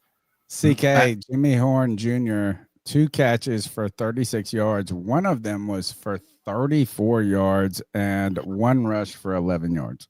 Dude, I want to talk about, Cody talked about this for a second. I think Jimmy Horn Jr. brings a dynamic to this offense that makes us a little less one-dimensional. I do have a little bit of a concern that we didn't play him more. He had that one big will route that, was a big play that kickstarted a really important drive for us. But, it just felt like they didn't really want to utilize him as much as I think that he could be utilized in this offense. So it'll be interesting to see how he starts to progress towards being a bigger part of this offense as we move forward. But I want to go back to Dan Morgan. There is starting to become an argument that this guy might be playing himself into the conversation of best GM the Panthers have ever had. And that's not because that's not me trying to be hyperbolic. And I'm fully aware that we are going to be having a bad game and go back to this and say, oh, well, these mistakes are, X, Y, or Z, things like that. Think about this, right? Morik, he came from free agency. He is impactful. He made a pretty big amount, a few big plays today. You talk about Rico Dowdle, turning the run defense around. Yeah, Rico Dowdle. He was the signing of this during the free agency. That was a big deal for us. Cheap, wasn't too bad, right? In the midst of a conversation where we're like, why do we need to get Rico Dowdle? We have Chuba Hubbard. We just paid him. Like, why do we need to be paying this guy this type of money? Brooks got hurt. Yeah. We have Brooks that's on possibly in the wings. We just drafted ETN, right? You're talking about like questions around why we did what we did, right? Then you're talking about this wide receiving core coming into the year. We're like, dude, this wide receiving core is stacked, right? And then we have some injuries. Coker hasn't even played, by the way. We still have him waiting in the wings. Like, if you're not excited about him coming back right now after seeing how this offense is performing without him, I think that's going to be a big time addition to this team.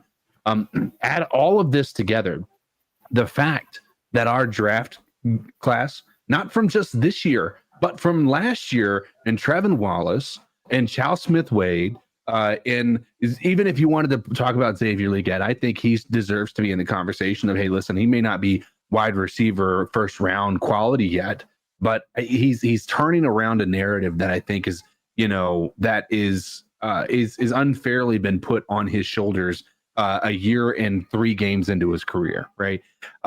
There's 2 draft classes in a row that I feel like he's done a pretty standard, like a stand-up job getting impactful players. Trevin Wallace now with the green dot, right? He's the one calling the plays on that defense. He made big time stops today, right? He had some pass breakups that were key. He had that run stuff. It's just like all of these players are impacting this rookie class this year.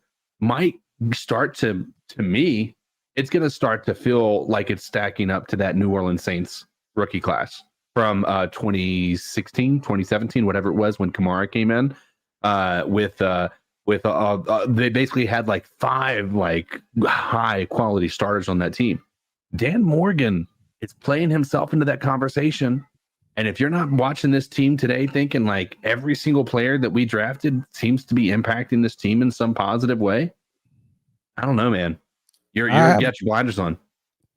One question on that. Where was Nick Scorton today?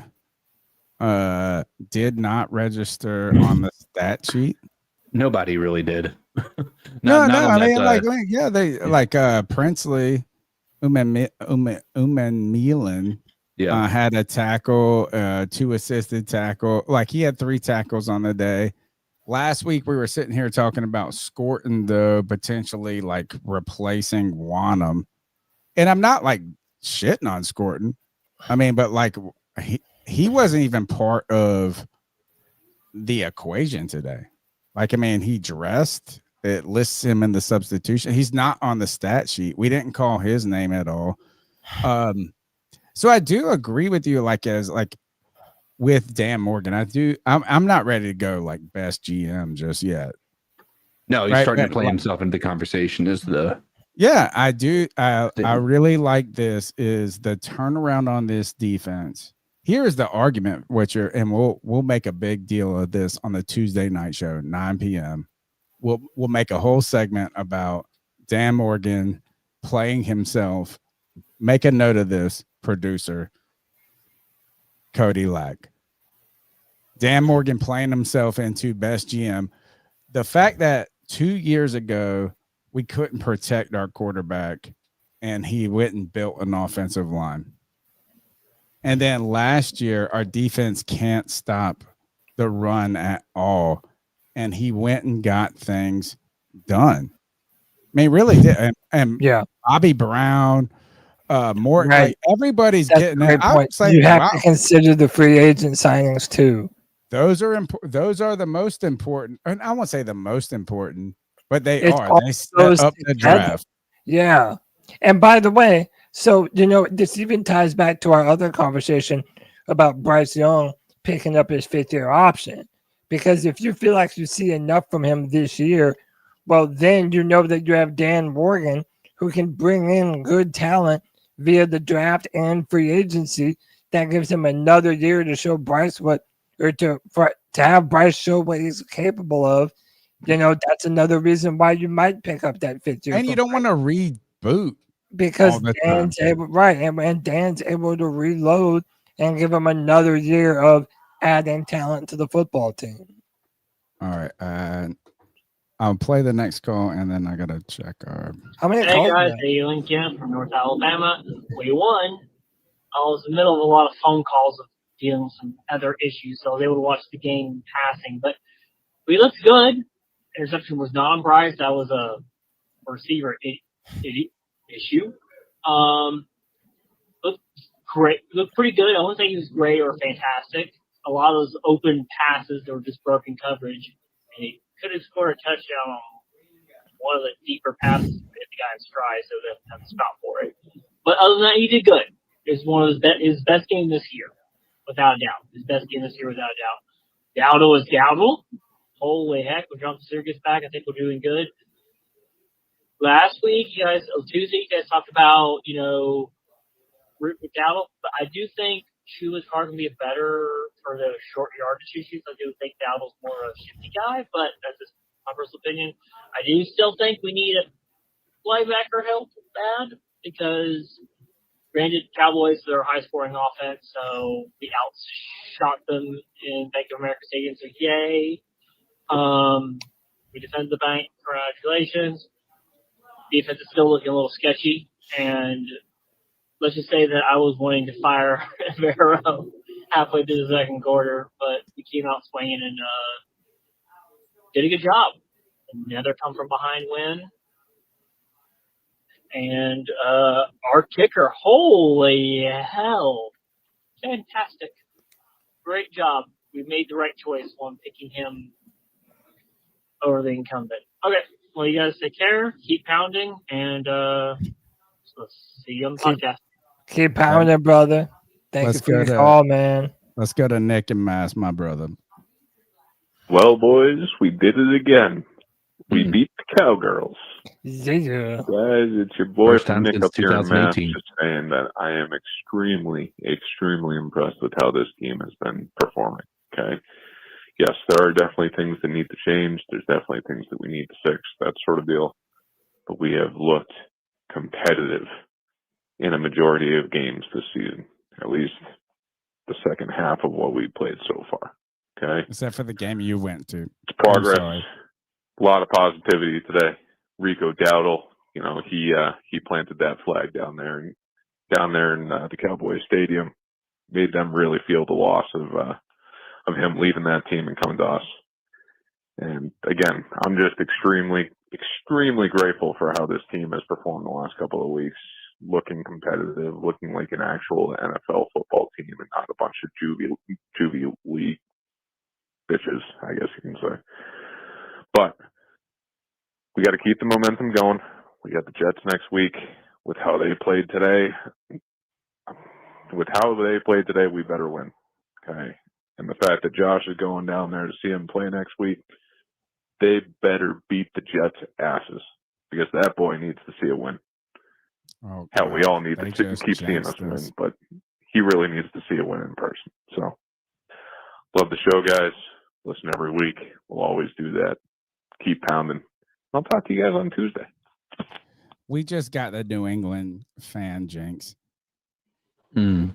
I love Nick and Josh. They're my brothers from another mother. But these poor guys have witnessed some terrible Panthers football.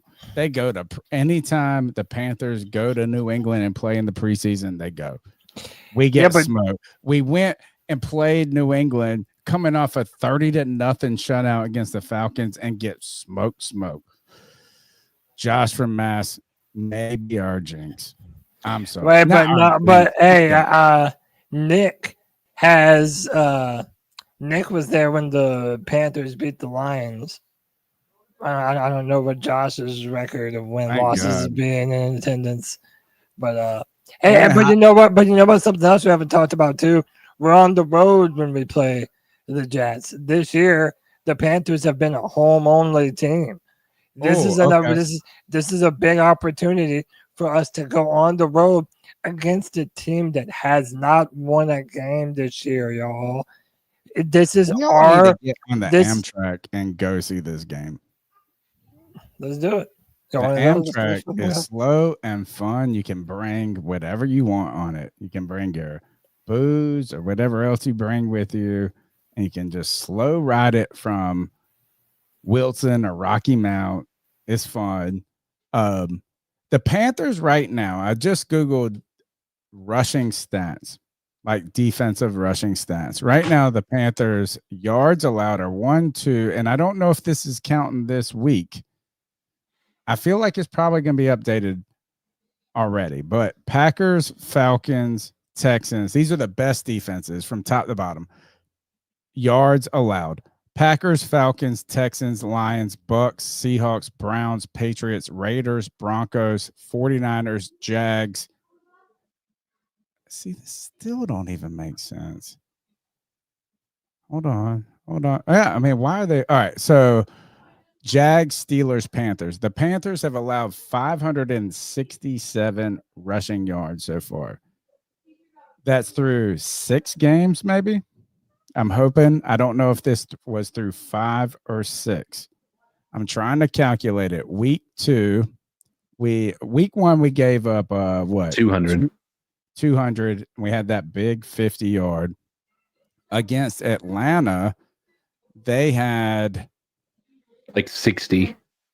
Oh, it wasn't they had a lot. 131 total somehow. Oh, that's right. Bijan Robinson had. Well, we held him to pretty low numbers at rushing. But who else had a big run? Was it Cardinals? Though we held to 82 yards. Then we played who next? The Patriots. The Patriots, yeah. They didn't dominate the run game either. It wasn't like it was some crazy. And hold on. Hey, remember how White Chocolate was saying there was a dude who stormed out of the bar. He was wearing a mask and all that shit. I have a video of him. You want to see him? Oh my God, they have this. What a small world. The Patriots had 104, 19 against the Dolphins, and 30. Why not? But it won't let me full screen the video. But that's it right there. Why won't it let you hit those little dots on the bottom? Well, hold on. How about no? Hang on. Well, I'm trying to hit the full screen. Here, let me do this. No, I won't do it. Well, let's still see it. Small screen. He's just sitting there. Oh, we don't get to see him. No. Tear the car off. All right, we'll go to the next call while you try to figure out that expansion arrow. Tony, terrific. Cody the Clever. Oh, it's only 5 seconds. How about if you're gonna blame them for when they lose, you got to give them credit for when they win. Dave Canales, I thought, coached a terrific game. Yes, sir. He ball to Dowdle. He figured out ways to keep him in there. He committed to him, and that Rico Dowdle got 30 carries. When's the last time you've ever seen a running back for the Carolina Panthers get 30 carries? You have to go back to the John Fox days. 30 carries. But he called a good game in that.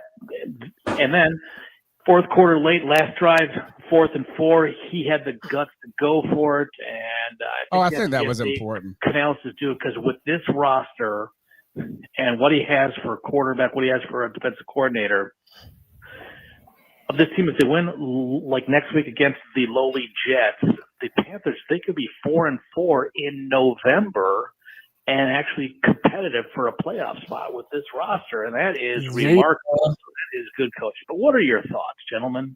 Bye-bye. Dude, the fact that we're going into Halloween season and the Panthers still have some life.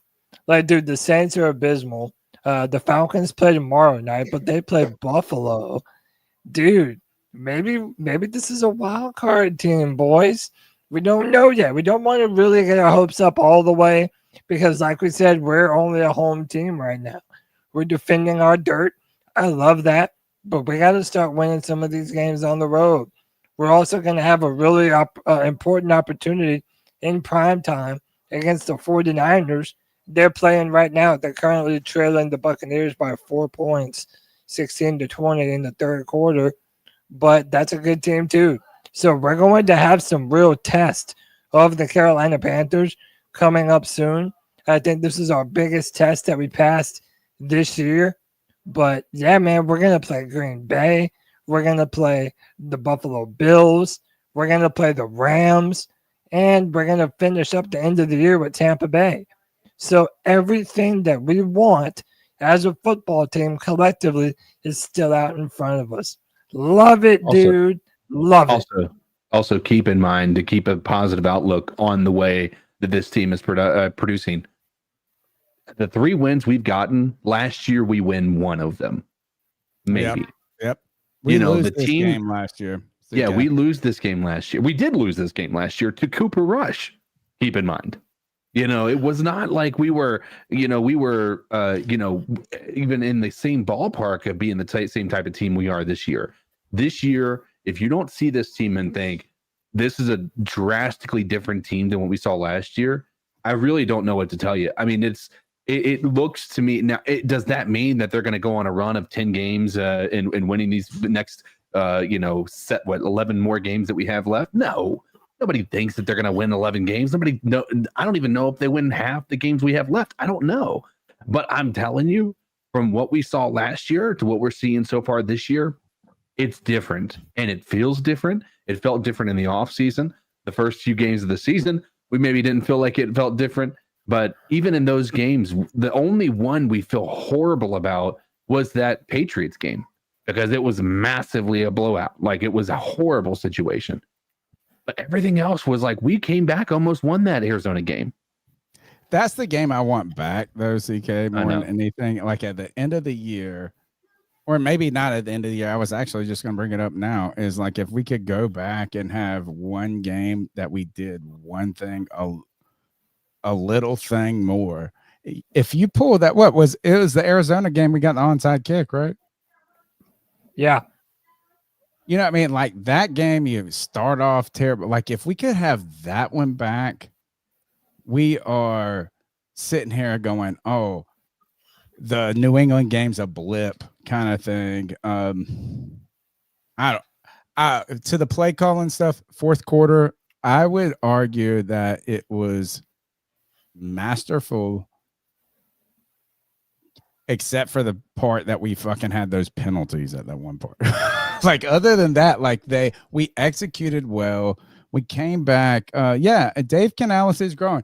He needs to prove to us just as much as Bryce or XL, and they are all doing it. Next call. Hey guys, it's Squirrel Makes Them Out, aka Joey the Blind Panther again.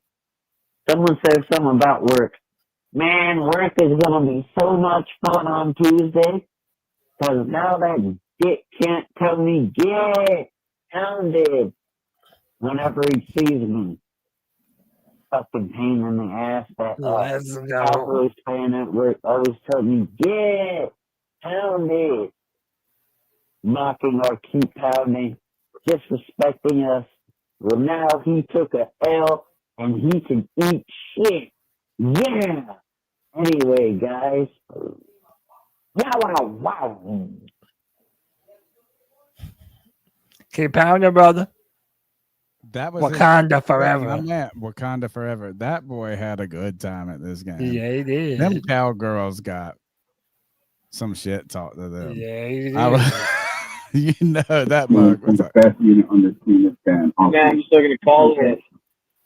Carolina Panthers had a historically awful defense last year. For the last 5 years, have not. He calls back. This is not.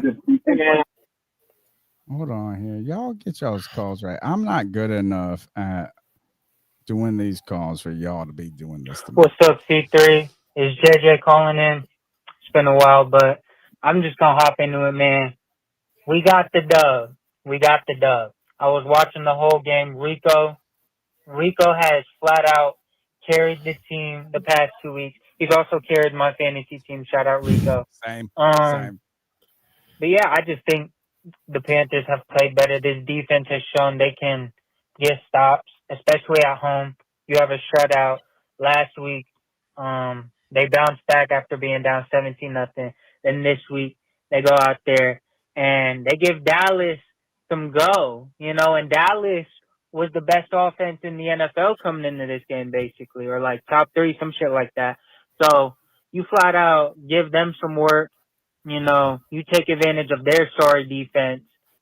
And yeah, we were able to put together probably the best win of the Dave Canales era. So that's good. I still don't trust us enough to be like, yeah, we're just going to beat the Jets next week. I don't know why.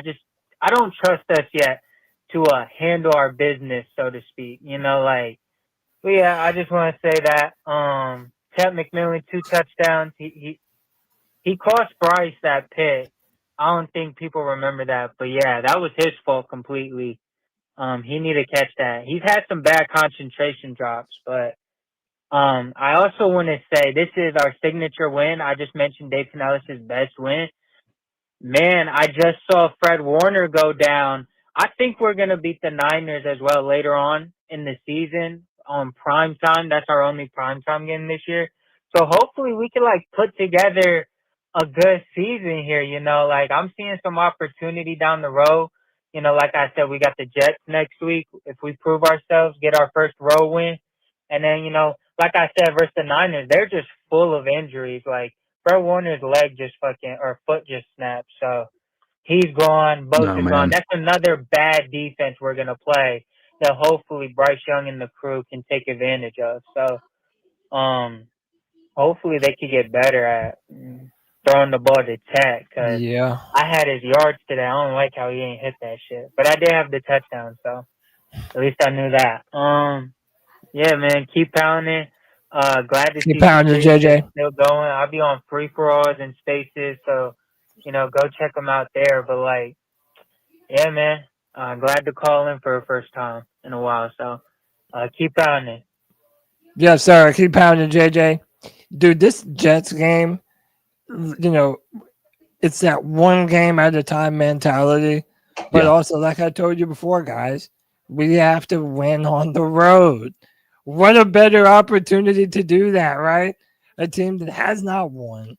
They're already injured. This is a big opportunity for us to keep that momentum up and get above 500. That's absurd, man. You have to capitalize and strike while the iron's hot. I can't imagine their run defense is very good. Keep on feeding Uncle Rico, baby. Be careful what you wish for, though, sometimes. And I'm not saying that they're 0-6, right? But every game, the Panthers are going to have to punch and fight and claw. And today was a big one because that offense had the acclaim. It had the statistics. Dak's plan is this. They have the star, the America team star shit. But we're talking, the Jags, did they lose today? Did they fall? Yes, they did lose, yeah. Okay, so they fall to 4-2, best team we play. But we're talking about the dog. I don't care who our opponent is, good, bad, whatever. Every game you got to go out there and win. So yeah, like you can say, we should be it doesn't. They have to go and win it. They have to go and win it. The Jets are going to be trying to win this game.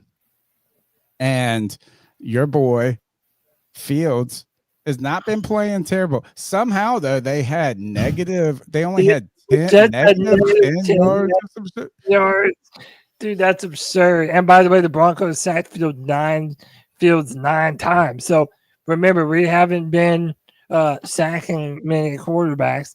This is another opportunity for us to get back on track, man. And they didn't blow them out either with 9 sacks. No, it was a tough defensive game. I watched a little bit of it before the game today. It was a defensive slugfest. You're talking about that Jets game, right? Yeah. Jets 9 sacks, but they didn't win by 100. No. By the way, shout out to Rich Kingston, who was in attendance for that game too. Oh, nice. Yeah, that game certainly didn't give you a lot of confidence that Justin Fields was going to come in and do anything spectacular. But they did have 2 opportunities, CK, at the end of the first half and at the end of the game to try to pull off a win. My point is this, is that the Jets may stink. We may have won 3 games so far. We may be catching momentum, but we got to go out and beat the opponent, good, bad, ugly. We are not the good team. I mean, like, we're not terrible in a sense. We're their but, best like, shot at getting their first win of the season. We just got to go beat them. You got to go beat them. And I don't care if they're good, bad, they're on the schedule. And you got to go out there. Do not just walk into this. I almost felt like we went into New England a little lackadaisical. Yeah. Just so you guys know, Ibuka is doubtful to return with a hamstring injury in the Tampa Bay Bucks game. Come on, CMC. Come on, CMC. We need the Bucks to lose right here. Let's go back to Nick and Mass. Oh, yeah, guys. One more thing I want to say. 216 as opposed to 28. Total rushing yards for both teams today. Fucking fantastic. Love it. We finally, at least fucking in the last 2 weeks, have fixed the run defense. That defense just needs to keep doing what it's doing. Love the show, guys. Keep coming. Appreciate you, Nick. All right, let's keep going. Yeah, John B got another call. Maybe Just another call. back at it. And so I do have a question. Yeah. Who do y'all think deserves more credit? Do y'all think it's just like the coaching or the talent? Because, like, or maybe not who deserves more credit, who's more responsible? And to me, I just think, like, I don't know. Like, I can't help but think, like, it's just the talent. Like, I don't think we're doing anything special schematically. Heck, I don't even think we're really putting our best players in the best position. Like, the fact that we keep seeing Mike Jackson on teams' other best receiver is ridiculous. If I see that again next week, which we probably will, I'm going to have to turn off the TV because I'm tired of seeing it, bro. I'm just tired of seeing him get beat like a drum every week. Like, he had a couple cool plays last year, a couple better passes, but I remember DJ Moore cooked his ass. So, and then everybody else he's seen this year so far has been giving him the work. So, I'm gonna need us to We'll start stop letting. you right there. I'm gonna answer your call since you called in. We'll answer your question. Who deserves the credit? I mean, listen, I'm going to say the players because I feel like the explosion of Rico Dowdle has sort of forced Dave Canales into calling the correct plays. Like I said, we run the ball so much better from under center. He's like, hey, why not pass it from under center? Right. You know, I think that really did play into it.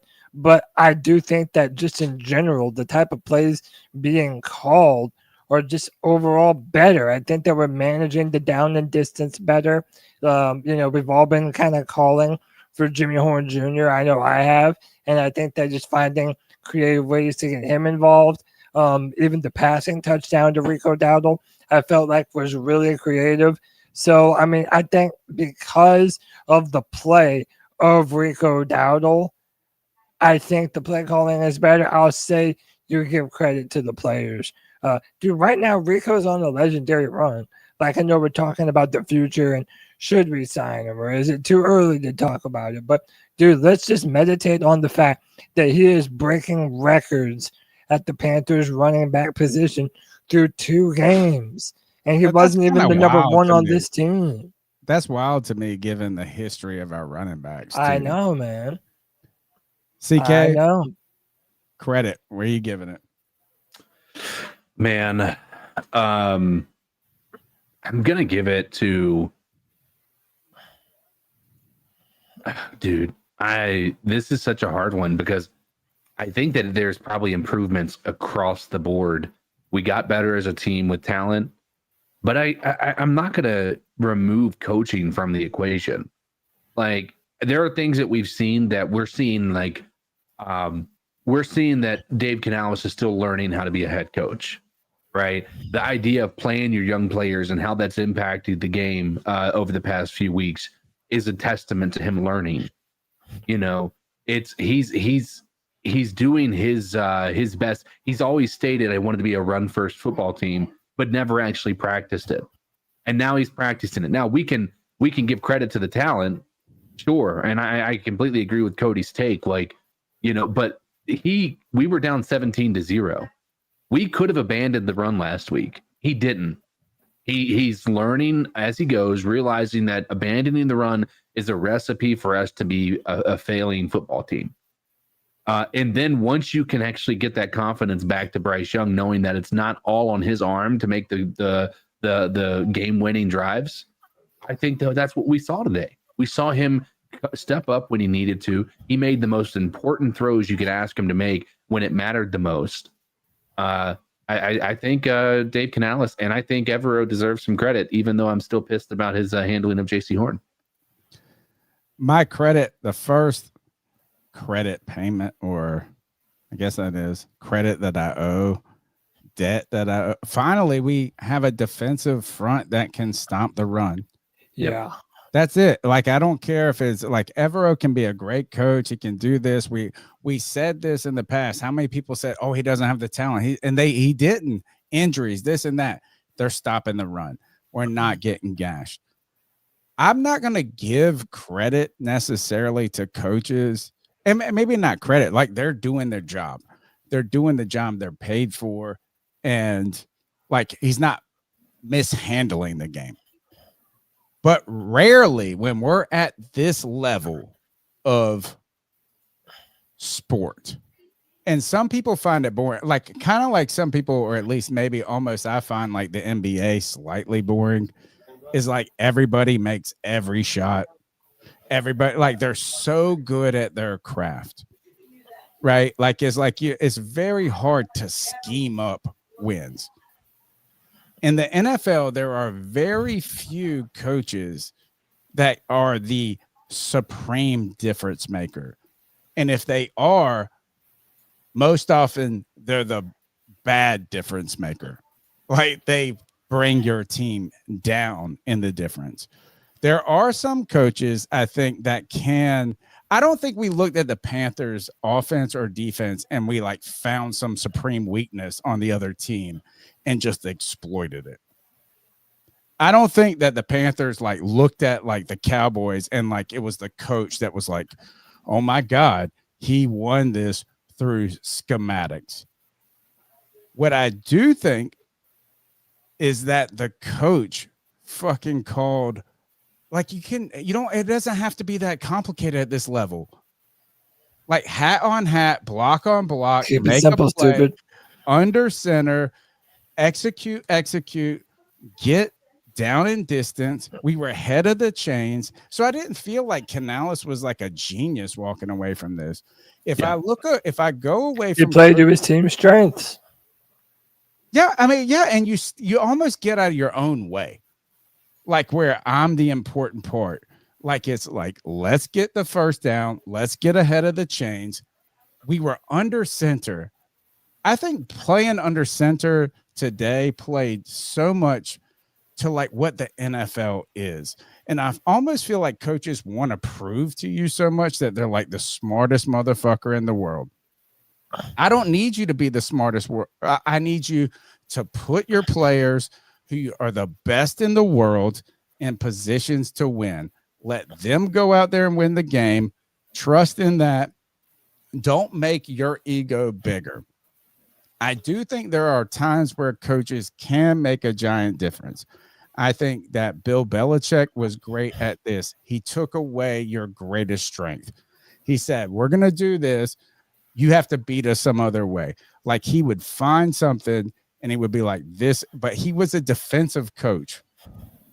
I think today our coaches coached the player. They were real coaches. They just said, hey, guys, we're putting you in advantageous positions. Y'all go make it happen. I did not walk away thinking Canales was a genius. Right. I didn't think we out-schemed Dallas. I think our defensive line fucking stopped the run like they have for the last 4 weeks, and our offensive line opposed the will, and we went out there and let these NFL players. Oh, you froze, Tony. That's the best time for him to have frozen just now. We tell these Yeah. players, he was about to tell us some important stuff right there. Yeah, man. Hey, White Chocolate Espresso with the $5 says my future in-laws who are Dallas fans. I bought them tickets for Father's Day. I bought him tickets for Father's Day to see them today in their first NFL game. I called them and they made, I don't know. He just put a smiley face at the end. I don't know what you're trying to say. Appreciate you, Kev. Look, man, no, I do agree with what Tony's saying, though. It's like the play calling didn't have to be brainbuster, Mike Shanahan style, X's and O's. But, like I said, I feel that they played to their strengths. That's what they needed to do, and that's what they did, and credit to actually putting the ball in the hands of your best players and letting Rico Dowdle do his thing. And look, man, I know we're trying to think 1 week at a time, but CK, for real, if we continue to roll the way we're rolling, I think, we're going to have some real questions to ask about Rico Dowdle and his role on this team and the future of this team and how he really might just be RB1 for the foreseeable future. Yeah. That's an actual possibility, man. Well, I think and Tony is coming back here, so we'll be able to let him finish his statement. But I think to me, what I see the Chuba Hubbard return being able to do is we saw multiple times today when especially in the second half, when Rico Dowdle got the ball after being the bell cow for the entire drive, and he just wasn't as explosive because he was exhausted. You could see it. He was not able to cut back like he wants to.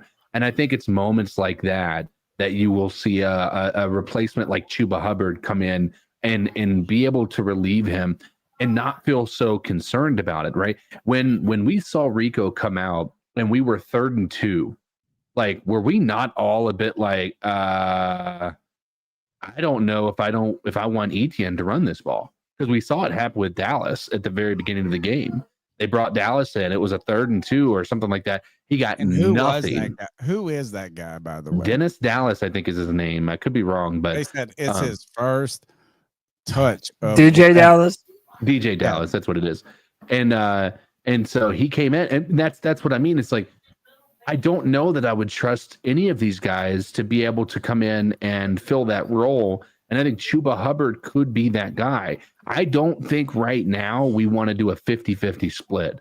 I really don't think. I think we've seen way more from bad defenses, but admittedly way more from Rico Dowdle than we have from Chuba Hubbard. That doesn't mean that Chuba Hubbard couldn't have done what we did today. We might have even been better off with him in there with this defense being as bad as it is. But I don't know that I'm prepared to roll the dice on a guy coming back from an injury and splitting those reps or taking over the majority of them. I think Dowdle has to be the guy, and Chuba can be the relief that we need at the end of the drive when Rico is just burnt. I think we need to beat Detroit, and Rico is our Jahmyr Gibbs, and Chuba is our David Montgomery. Yeah. And let him pound it at the end where Rico's already smoked your ass. We don't need his knee or his hamstring getting messed up. All right, we'll go back. We'll go to the calls. Still more to go.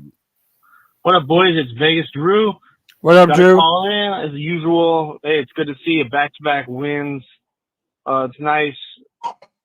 I know it's been kind of mentioned a few times in there that this one just felt. I'll give them that one. The team, the coaching, everything felt like it was coherent for once.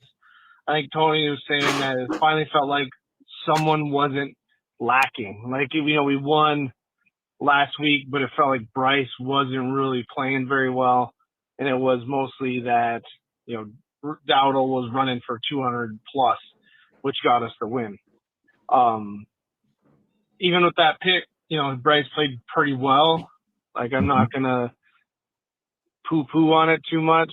Like I said, everybody knows I'm not a Bryce Young supporter, but he played solid. Like, he didn't cost us the game. That pick where it's not necessarily his fault. I mean, it wasn't the best thrown ball, but It was you're the perfectly professional thrown wide ball. receiver, T-Mac, you got to catch that one. But Yeah, it was fully on at the end of T-Mac. the day, it didn't end up costing us. We've tried to screw that game up a couple times with the pitch back and things like that, but it's nice to have a win where we felt like we were not out of control.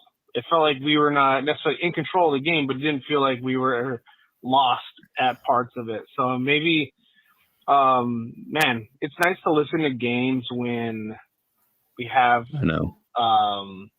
good announcing. I mean, it helps that it's Greg Olson, but he just explains that game so well, especially if people haven't played, certain ins and outs, things of it. Like, man, he really breaks it down right at the perfect moment and is explaining it. Especially the defensive thing. He's talking about how short side of the field, that's just technically where the Evero puts, Mike Jack all the time. And he's just not like, he's a mid corner two, number 2 corner.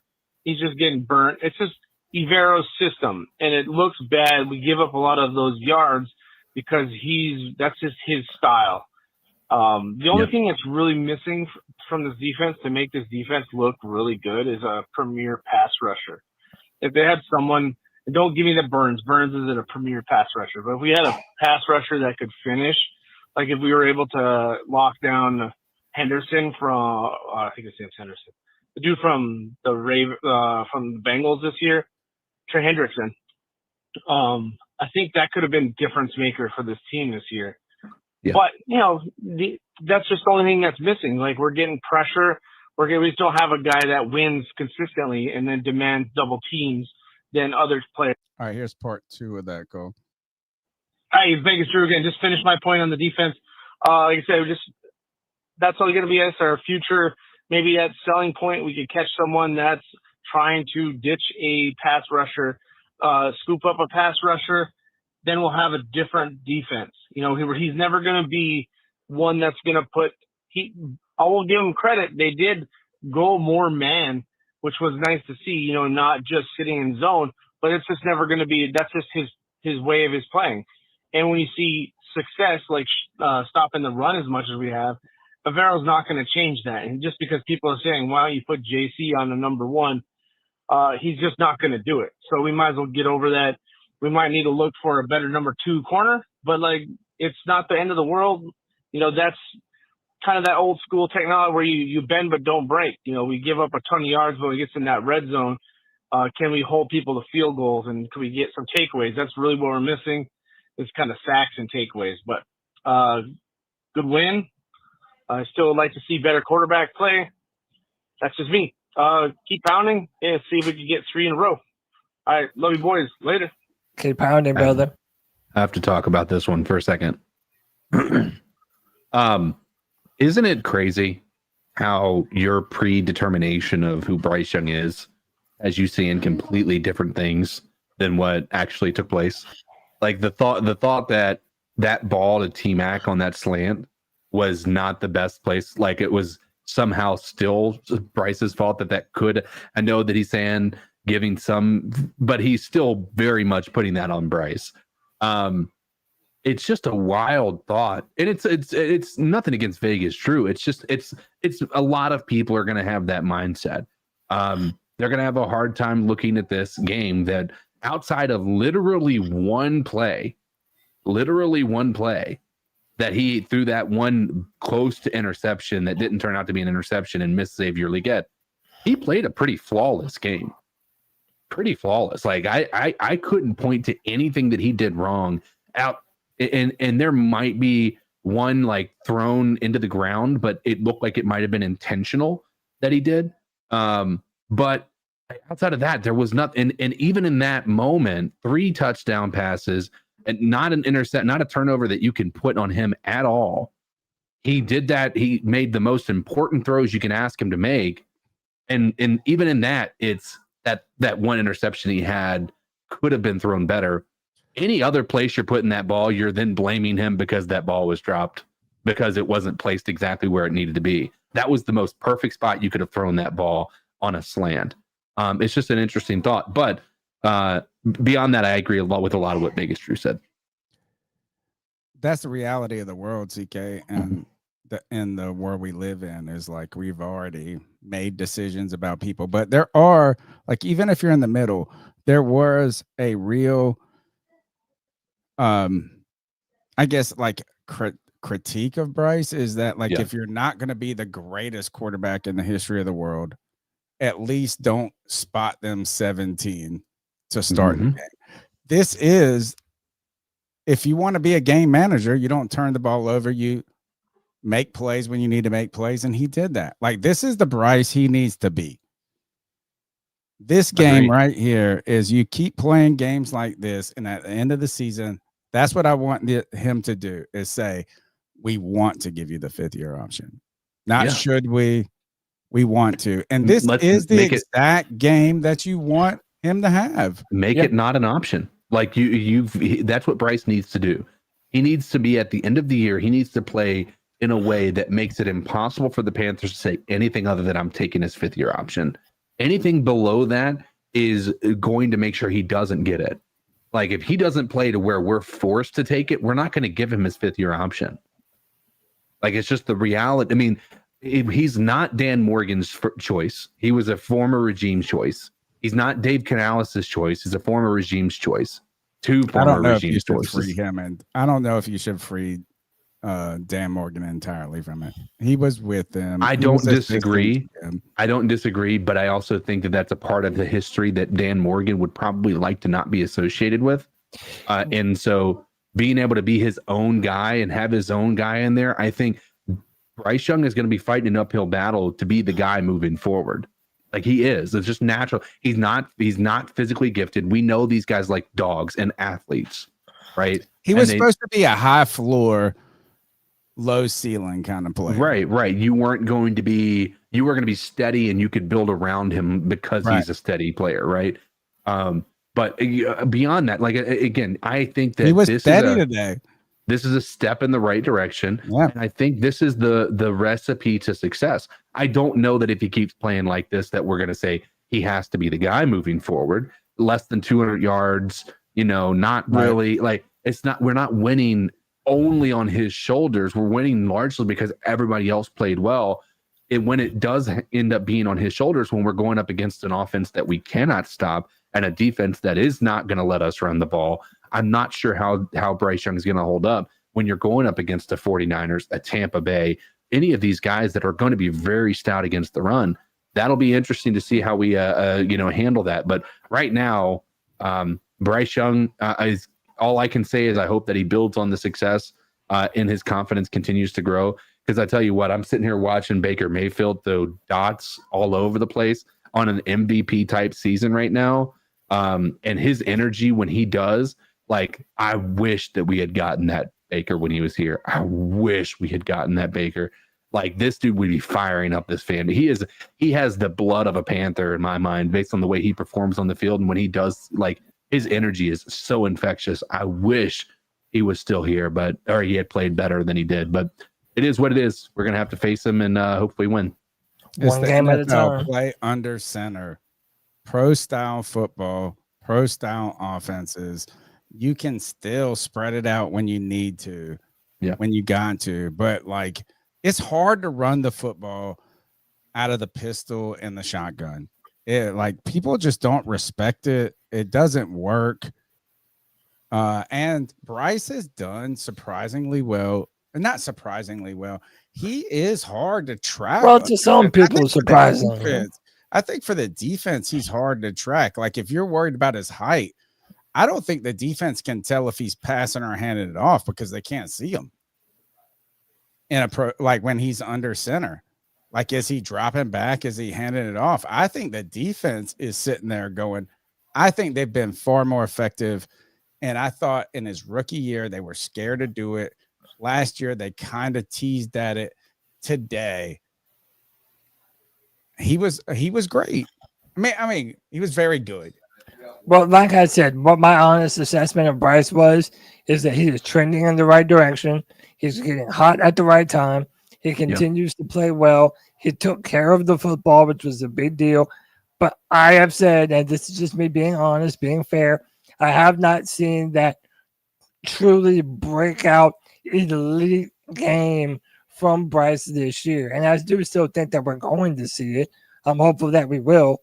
But, you know, That breakout I game still might want to be see that 270. game. Think about that. Is the breakout game maybe 270 yards and 3 touchdowns? Maybe so. He had 3 touchdowns today, but he threw for not a lot of yards. You don't need to, but like this, he doesn't need to be. We don't need to. You're not trying to build a offense where you're throwing 400 yards. Like you want him to. He can't be a bad game manager. That's the thing. Is like he can be all the things he is, but he can't turn the ball over. And he didn't today. And I don't give that. This was not last week where he overthrew it. He did that. This was kind of, it was, and it didn't get in his head. Today, I will argue today was Bryce's, not his best performance. Like, because you could say, oh, he marched down the field against Atlanta his rookie year. You can give me these moments where he was more the catalyst. Today was just an all-around day of like the interception didn't get in his head. He handed the ball off. He didn't, like, the play calls were going well. Today, I want him to play like he did today every week. Hey, so we got a response to CK from Vegas Panthers Drew with the $10 love bomb. Dude, love those responses. Saying, I'm not blaming Bryce for the pick, but 2 things can be true. That it was not a perfect throw, but it still should have been caught. God damn you, Bryce sexuals are so sensitive. No, I want to make this. I want consistency. I don't disagree with the consistency part, I've been critical of Bryce when he deserves that criticism. You can go back on the podcast every single time when he's last week. I condemned his turnovers that were absolutely on him. I want to make this abundantly clear. I've watched that interception 3 times since you put that comment up. That was a perfectly thrown ball. That was no other place that ball should have been. And so Ted I'm does not have sensitive. Teddy Roa does have some drops now too. Yeah, and he has some drops, and it's not me being sensitive. I think it's a funny thought that it's a funny practice because it's not only a Vegas Drew or anybody else who doesn't like it. It's also the people who are absolutely a Bryce fan, and they will look at the fumble that he had last week when he threw the ball into the dirt as being, and they'll blame it on Brady that was Christensen all or the something. O-line. Yeah, that was all the O-line, right? And that's absolutely, that's asinine, right? There is going to be some accountability that they're going to take as an O-line. I'm sure they're probably in the film room wishing they had done something differently because that might have been a different play if that hadn't. But 100% of that turnover was on Bryce. All I'm stating is that was a perfectly thrown ball, and the idea that you look at that film and you see anything other than a perfectly thrown ball is a testament to what we are as human nature going to see, and that is something that confirms our biases. It's just it's every person's going to be that way. We're going to look at this game. If we were a Cowboys fan, we're going to look at that play that J.C. Horn got called a pass interference on, and we're going to say, "Oh, that was definitely pass interference," because we're Cowboys fans, right? It's just the same thing. You've already made your decision up on Vegas or on Bryce, Vegas Drew. All I'm stating is that bias is going to inherently impact how you see a play, even if it does go in completely. There's no evidence that can back up the claim that was not a perfectly thrown ball. Well, maybe we need to stop splitting hairs on all of these like little things and saying this is that the team didn't fall apart after that. Because I think this is when I saw that play right out the gate, before I even started thinking, was it a good pass, a bad pass, or whatever, I was like, oh, here we go again. Like, that's what it was. It's like, oh, early turnover. Oh, my God. Like, it wasn't his fault. It's just like all of a sudden shit's going to roll downhill. And we need to get out of that funk where he can throw a bad ball and it not ruin us. He can throw a great ball. You know what I mean? Like, it's like, because we are when you are on the wrong side of winning, we're like, oh, my God, Tet. Why the fuck did you you're the best wide receiver we've had in a fucking decade. And we're like, you drop the ball some, I mean, like, but we get in hyper everything mode. And Bryce, if he can get out of that, he's got to get us out of that. But I'm also, I'm willing to give a rookie a little bit of grace on a couple of drops in his rookie. We've been giving everybody grace. That's what I'm saying is like our grace is run up. Is like it doesn't matter. We are down to the point where somebody makes a real. Even Dowdle got the ball punched out on that stupid Leggett thing. You know what I mean? Like it's like and we get so hyper focused because we are fatigued. And this is like finally today, maybe, just maybe, Bryce and them. It didn't ruin us. Once here's what I love about the T-Mac situation. He did that. That was the second drive of the game. Okay. It resulted in him scoring 7 points. And he came back and he scored 2 touchdowns, didn't drop another pass the entire game. The moment that Bryce realizes this guy is reliable in more ways than just those wide open throws he was able to get, because like every one of both his touchdowns, there was nobody within 5 yards of him. Like those were the easiest throws you're gonna make as a quarterback. If you when we get that Justin Jefferson moment where you're just like going to him no matter what. But I'll tell you what that's going to do in my mind is Bryce Young is going to see him one-on-one and he's going to throw the ball up high enough to where T-Mac's going to be the only one to get it. And this comment by Tyler Olinger, T-Mac is a highlight reel waiting to happen.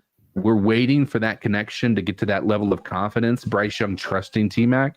And when that happens, I think 100% you're going to start to see these throws and you're going to start to see these catches from T-Mac that are just like Rico. I mean, they're going to be highlight reels for sure. Yeah, we need Bryce trusting in himself. That's what we're waiting for is like that brain that we drafted to just not to kick in. I'm not saying it hasn't kicked in, but like just do it. Just fucking go after it. Instinct. You see it pop, pop, pop. But I mean, this today, in my opinion, was Bryce's best game of his career. And I know that people are going to argue and quibble, but overall, this is what I want.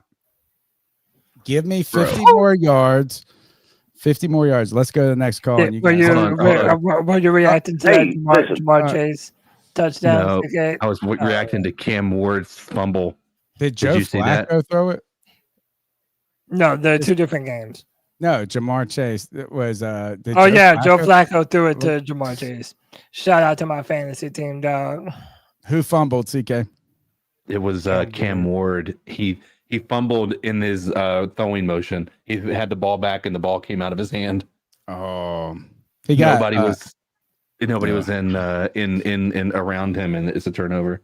All right, let's keep pounding with these calls. A lot to go still. Rico Dowdle told the Cowboys before this game to buckle up. And he said in a press conference after the game that they didn't buckle up. So let's try this again. And I'll say this to all the media members, local and national.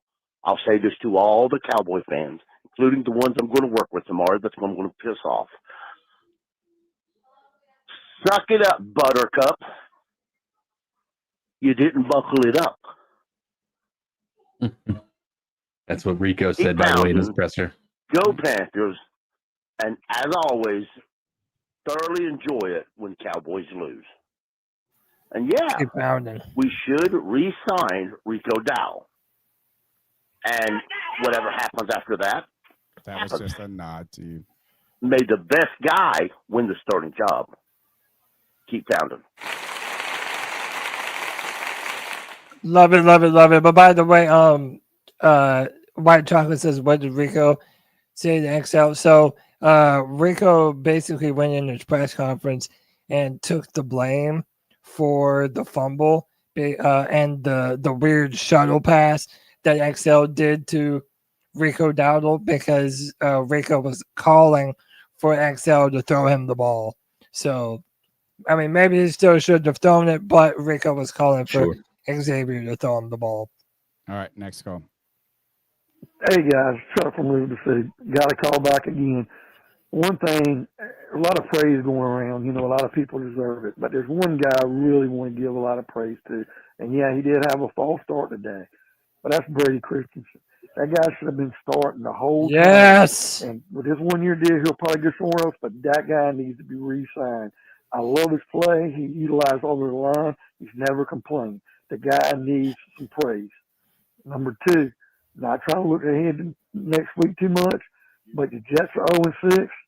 They almost won today. They have no offense, look pretty weak, but the defense is keeping them in games. We don't do well on the road. We cannot take that game for granted because if we go in there and do what we should do and get 4-3, we set ourselves up pretty good because the schedule's going to get tougher. Thanks, guys. Keep pounding. Hey, boys, I'm going to read this super chat, and then I got to be out a little bit early. Vegas Panthers Drew with another $10 love bomb. Says, I bet Bryce would have admitted he could have thrown it better. Doesn't mean it was his fault. Slants need to be more like the throw to Renfro at the end of the game. Not liking Bryce. Don't change that. So, hey, man, he's sticking to his guns. That was a tight Yeah, window. kudos to him for being No, on. Hey, tomatoes, Renfro man. one. The Renfro one was to the ground, and Renfro had to slide to catch it. The point of the slant. The point of the slant is so that he can get yards after catch, right? And so he's coming across full speed in stride. The point of that throw is to catch it at the perfect point so that T-Mac can start to run up the field, which he could have possibly been able to do had he caught the ball. Right. That's not how a slant isn't meant to be thrown so that the guy goes down on the ground like Hunter Renfrow did. That was just the perfect place for Hunter Renfrow to get the ball because there was a defender in front of him. And it's not like the ball was behind him either. No, it was in perfect stride. Yeah, it was. And by the way, Vegas. By the way, me and always not an anomaly, but add a factor.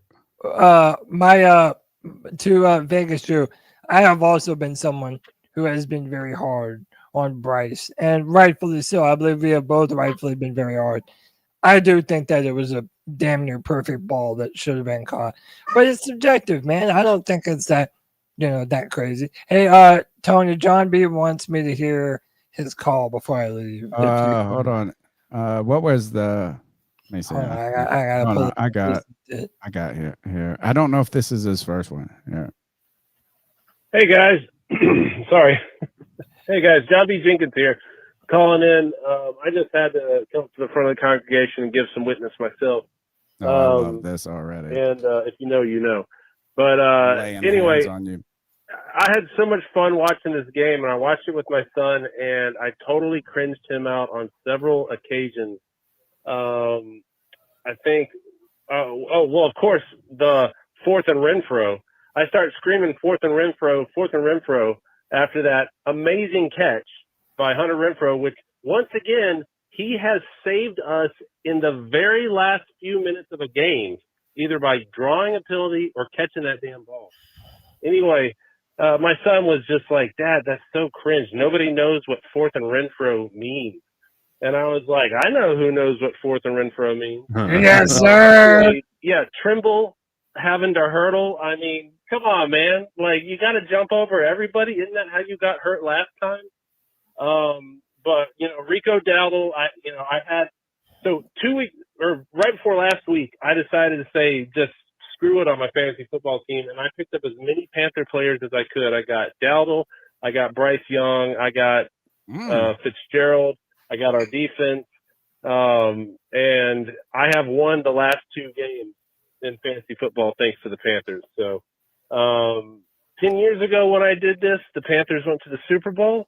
So it could be one of those things, guys, where I've got all Panthers players on my fantasy football team and that makes the team get to the Super Bowl. I don't know, maybe, but I don't know. I've just had so much fun watching this damn game and listening to the post-game show as I run my errands and stuff. And I just wanted to call and participate. It's so fun to share this victory with you guys. Anyway, that's all I got for right now. Can't wait for the Tuesday show. There's going to be some alternative football news that I will share with you. But for right now, let's celebrate this victory and keep pounding Carolina Panthers, of course. Let's keep pounding our Panthers Rosslaw. Oh, wait, no, let's not. What am I saying? Keep pounding Panthers Rosslaw. Go Fish. Keep pounding C3 Panthers podcast. Love you guys, John B. Hey, keep pounding, John. All right, give your out. You can go. Panther fans, How you're leaving. I love y'all. C3 Legion, love y'all. Dude, Tony, I really don't even remember the last time that we've done 2 post-game shows in a row that were W's. Like, dude, this is big for us. It's big for C3. Thank you to everybody for the super chats. Thank you to everybody for the kind words. Become a super fan for $1.99 a month. We appreciate y'all. It helps us grow the channel. Tony, CK, love you boys. C3 Legion, keep pounding, baby. Keep pounding. John B, as a parent of 3, get used to the cringe, the anything dad says. I always make the joke, and now my students, now I've been teaching for over 15 years now, and my students now are the students I teach, CK, were born in the same year that Barack Obama was elected. And I teach in college. Think about that. Like, I'm like, damn, my Wayne's World jokes are not hitting anymore. But like, I mean, like there is a gap so much. I'm an old guy now. I'm 43. I'm going to be 40. I'm not even that old. But do you remember the Dos Equis? He's the coolest man. What was it? The coolest man in the world. Yeah. I don't always drink beer, but when I do, I drink Dos Equis. Yeah. The coolest. I am the most uncool man in the world when it comes to my kids. I told my kids that I had my first short that did something great the other day. Like, and I stole it from Brian Baldinger. It was total theft. But the first short that ever did any numbers over like 3,000, it did 255,000. I was like, yo, I did. My kids were like, cool. Like, don't worry, John B. John B, whatever. The thing is, if you want your kid to like something, say it like, be like, that sucks. And they will love it. Your kids will not like you. They don't think you're cool. Sorry. And if they do, I'm fucking jealous of you. I am so jealous of the parents out there where they're like, kids are like, my dad's the coolest person ever. Maybe I'm just Hey not guys, cool. Chuck from River City. Got to call back again. One thing, a lot of praise going around. You know, a lot of people deserve it, but there's one guy I really want to give a lot of praise to, and yeah, he did have a false start today, but that's Brady Christensen. That guy should have been starting the whole time. And with this 1 year deal, he'll probably go somewhere else, but that guy needs to be re-signed. I love his play. He utilized all the line. He's never complained. The guy needs some praise. Number 2, not trying to look ahead next week too much, but the Jets are 0-6. They almost won today. They have no offense, look pretty weak, but the defense is keeping them in games. We don't do well on the road. We cannot take that game for granted because if we go in there and do what we should do and go 4-3, we set ourselves up pretty good because the schedule's going to get tougher. Thanks, guys. Are the Dolphins going to beat the Chargers, dude? And yes, it was the most interesting man in the world. My kids think I'm the least interesting man in the world. 22 seconds left, CK, for the Chargers to hopefully get in field goal range. Are you behind? That game was earlier. Maybe it's I'm just watching, and if I got NFL.com up, they're just showing replays. Yeah, did they that's win? what it is. Okay, Yeah, okay. the Chargers won. Was that a 1 o'clock game? Yeah, that was a 1 o'clock game. No wonder my kids don't think I'm interesting. I'm like 7 hours behind everybody. Next call. Hey guys, this is KPM. I know it's been a long time since I've been on the show because I've been focused on other things, but wow, what a roller coaster of a game today. How do we unpack this one? First thing I want to say is by our kicker, Ryan Fitzgerald. This guy was automatic today, and that 55-yarder before halftime was a really good kick in the win as well. So a beautiful kick for him. He's been playing some really good ball for us as kicker, and he's also been pretty effective on the kickoffs too. I think a lot of people have talked about that too. Let's talk about the run game today. Wow, Rico Dowdle for the second straight week, continuing to absolutely kick butt on the ground. We need to continue to adapt the mindset of keep pounding the ball, keep pounding the run game down the Cowboys' throats. That's what we did the entire second half.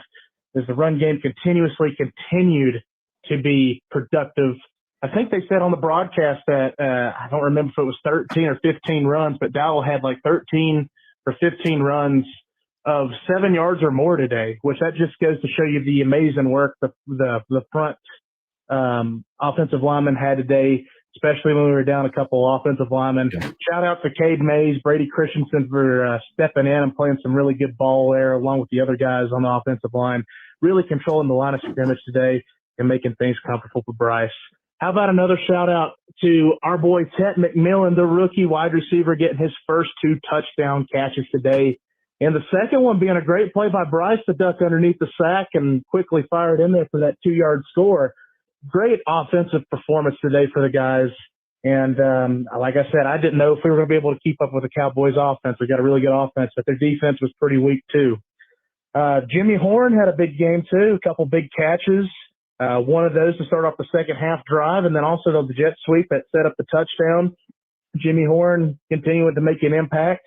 I'm going to be curious to see how we use him once Jalen Coker gets back. But, man, what a way for our offense to come out and get a win for us today. I know our defense struggled, but it comes without saying one thing, and this is the question I want to have to ask you guys because I still don't know what was going on. Let's talk about before Fitzgerald hit the 55-yard field goal before halftime, Bryce Young finding Xavier Legette on a little, looks like a crosser route underneath. He catches the ball, takes contact, and tries to lateral it to Rico Dowdle. I wonder what the thought process was there. I don't know if that was a design play call or if that was just Xavier trying to make a play. But either way, we still got the points there. Panthers still come out with a big victory today. We're celebrating big win today. Let's go Panthers. And we'll discuss some of this too about in the post game interviews about Dowdle saying, give it to me. How that may have contributed to that moment. The silliest moment of the game. Yeah, Dowdle said in his post game press conference that he had told Legette to throw the ball to him. And so he took full accountability for the play going the way that it did. Dave Canales addressed it, and he said he told the guys not to be making stuff up. And this ain't backyard football, folks. We're in the NFL. Well, my favorite. You're not Tyreek Hill and Kelsey. Let's just that's a different level. And once you guys can mesh and you have the explosiveness, maybe we can talk about that. But right now, when you're a Hall of Famer, win games. Let's win the game. My favorite play for XL in this game, though, was this screenplay that looked like it was slow to develop.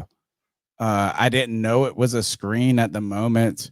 I don't even know if they called a screen or it just became a screen. But then XL goes and like takes off finally and makes a second move, gets a little. Then he's carrying the ball real tight in his right arm, switches it, which you should switch when the player is coming from that angle. But then he starts holding the ball out. I was like, oh God, you're too much in your head. Come on, chill out, XL, chill out. And Baker Mayfield may be the COVID of arrogance in the NFL. I just saw a Tampa Bay, it was either a linebacker or a DB, face mask Trent Williams into the ground. Trent Williams, he's going to murder you, bro. That man can kill you at any moment. And you pulled him down by the face mask and that's the COVID of arrogance. And I hate it because it's on Tampa Bay, but God, grab your balls, Baker, and fucking keep balling out, except for in our division. It sucks. Next call. C3, what a win. What a win. Oh, my God, man. Look here. I'm just over here beside myself. It's your boy Levi out here in Metro, Columbia, SC. Just want to say keep pounding to everybody out there. That's what we did. That's what we doing this season. We going to keep pounding. It's a different team. It's a different culture. It's a different feel. Everybody growing together. We gave these people time. We give them time. Just give them time. We working with something that's about to really, really pop. I feel it. I see it. Dowdle is a revelation. But us in Columbia, we've been on what he was doing. We've been on what he's been on. So he's just ascending, and we're just getting him at the right time. Just keep going, y'all. Let's just keep pounding. We got more work to do. We got more wins to get this year. We just got to go get them. O-line is doing what it's supposed to do. The depth is showing. T-Mac, 2 tutties today. Bryce Young looking like a nice, strong game manager. He's trying to get out of his way. And you can see it in real time. He's trying to get out of his way. But anyway, man, keep this podcast popping. We need y'all out here giving us that good information, that good news. Panthers win, lose, or tie. Till we die. Keep pounding. Thanks, Keep C-Dog. Next call. What's up? This is Tobias out of Phoenix, Arizona, by way of Montgomery. I'm a Bucs fan, but I watched the game because my dad's a Cowboys fan, visiting my family. The thing I noticed today was Rico Dowdle for 2 straight weeks. He has juice. And he's a guy that can turn a 5-yard hole into 8. Chuba does not have that juice. And with this type of offense, you need someone who can make it happen. I like the fact that Bryce pushed it downfield. I agree with this. And they kept up with Dallas' high-power attack. Now, I didn't like the fact they kept Mike Jackson and did double when he was on Pickens. But at the same time, a win is a win for this team. Bryce did not put up crazy numbers in like yardage, but a lot of quarterbacks aren't. What mattered was, one, they won the game with him as a QB, but he made the key 4th down throw. 2, extend the drive. It gave them a game-winning kick. Good for you guys, man, and you guys should go ahead and build on this and see what happens next week. Thank you for that call. That's my favorite call of the night right there. Yeah. And Bryce did keep his eyes downfield when he was, I won't say he was like had the most clean pocket all the time. Like, I mean, he had a clean pocket, but like it felt a little clustered at moments, and he kept looking downfield. That's it. He pushed the ball. He didn't just dump. He was a positive force here. And I agree with the Rico Dowdle explosiveness. And Greg Olson commented on this, CK, in the broadcast, is that when you are a run team and you chunk, yeah, you are getting 5. You're getting positive yards, but you can't get behind. You need explosive plays to separate the score and get ahead. And Dowdle gives explosive plays in the run game. Yeah. I mean, it would be hard for me at any moment for us to watch the tape, and I know it's only a couple of games, but to say that he is not more, that Chuba gives you better. And it's not a shit on Chuba. We got to figure out how to use them like Detroit does. Next call. What's going on, everybody? It's me, C-Dog 1983 TV. Whenever you come in here, can you please hit the like button? Can you please subscribe to the great content? The C3 podcast is the longest running Panthers podcast on YouTube. But real quick, man, I want to start off with what Tony was saying at the beginning of the show when he was asking, even though we're playing zone defense, can we still move J.C. Horn to the other side of the field?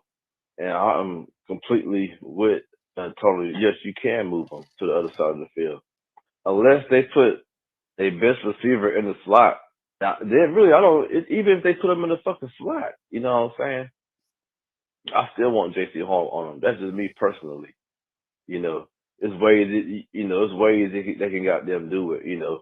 You can even if you don't want to do that, just double team this motherfucker all fucking game, you know, and got them to roll the fucking coverage over. Like come on, man. Like we can stop the fucking run, you know. That's no problem. That's Stopping the the run is difference in no this fucking team. problem. But we got to get this pass defense under fucking control, you know.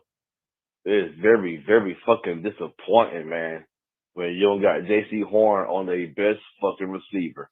I am tired of seeing that shit. I'm fucking tired of it.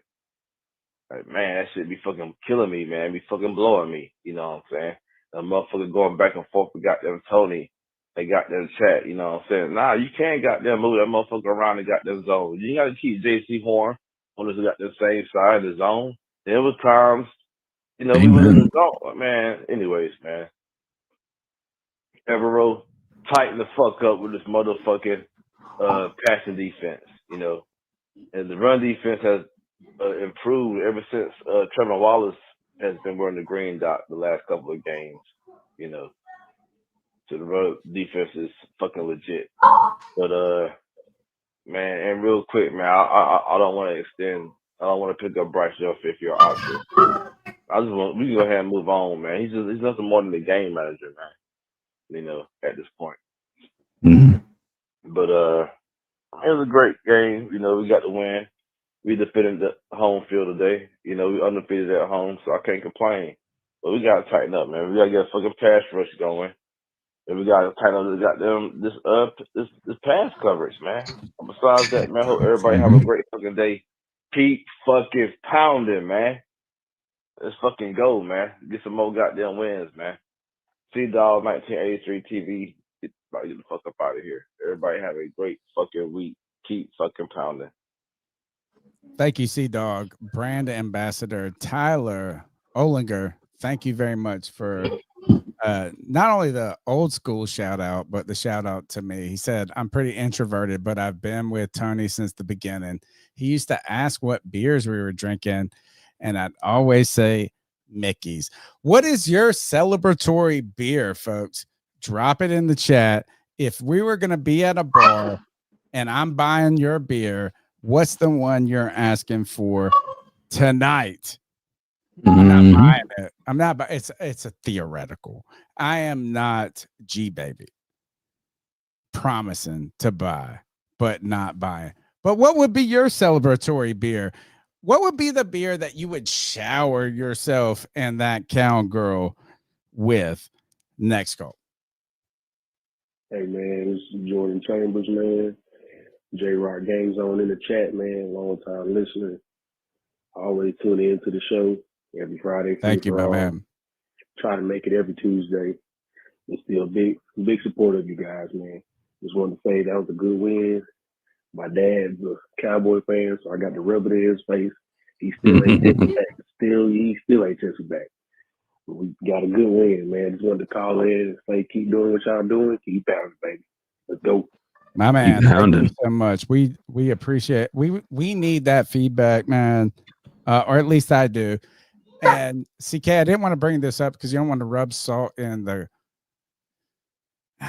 But I am bringing it up. The people that quit the podcast and then Mix. They, Cam was talking about him. He was talking about my hero. Yeah, he was talking about Meow Mix. He's talking about him by name, like Meow Mix, but he wasn't doing it. He wasn't like being super positive. He was saying like, you're just supposed to adjust your content. You don't give up. Like you don't quit. Like that's not the way you're doing it. Like he was actually somewhat disappointed. Letter. Yeah. And because you're not trying, because I understood them, like you're not trying to shit on those people. I should have wrote a love letter at that moment. Like I love the Panthers so much that I'm still going to be doing this. I'm still going to be doing this for 14 fucking years. And I'm going to do it until all y'all quit listening and until my voice and my equipment doesn't work, I guess. I don't know what. But God, those poor fellas, they can't come. I mean, if they do come back, they're gonna have to write an apology note. Yeah, Tampa Bay just won, by the way, 30-19. They beat the Baker. And that was without Ibuka or Mike Evans. So we got a juggernaut coming our way. Yeah, and we knew that too. And they're hurt all up. They didn't even have half their players. Baker, good God, COVID, Moxie. Yeah. Next goal. Hey, what's good, C3? It's JD. I'm just calling in, celebrate with you guys. I got a few things that I'm a request of this team moving forward. First off, shout out to ETN. I said it on the last Friday free for all that I felt like ETN has a lot of similar skill set to Rico. He didn't get a lot of touches in this game, but the ones he got, he made some damn good decisions, right? For him to be a rookie and recognize that they were trying to guide him into the end zone and then the go down, very heads up, intelligent play by the rookie. Besides that, I'm a Leggett fan, and I understand it wasn't a good look. If it was indeed Rico asking for the ball, and that's why Leggett pitched it, I understand, but it's not a good look.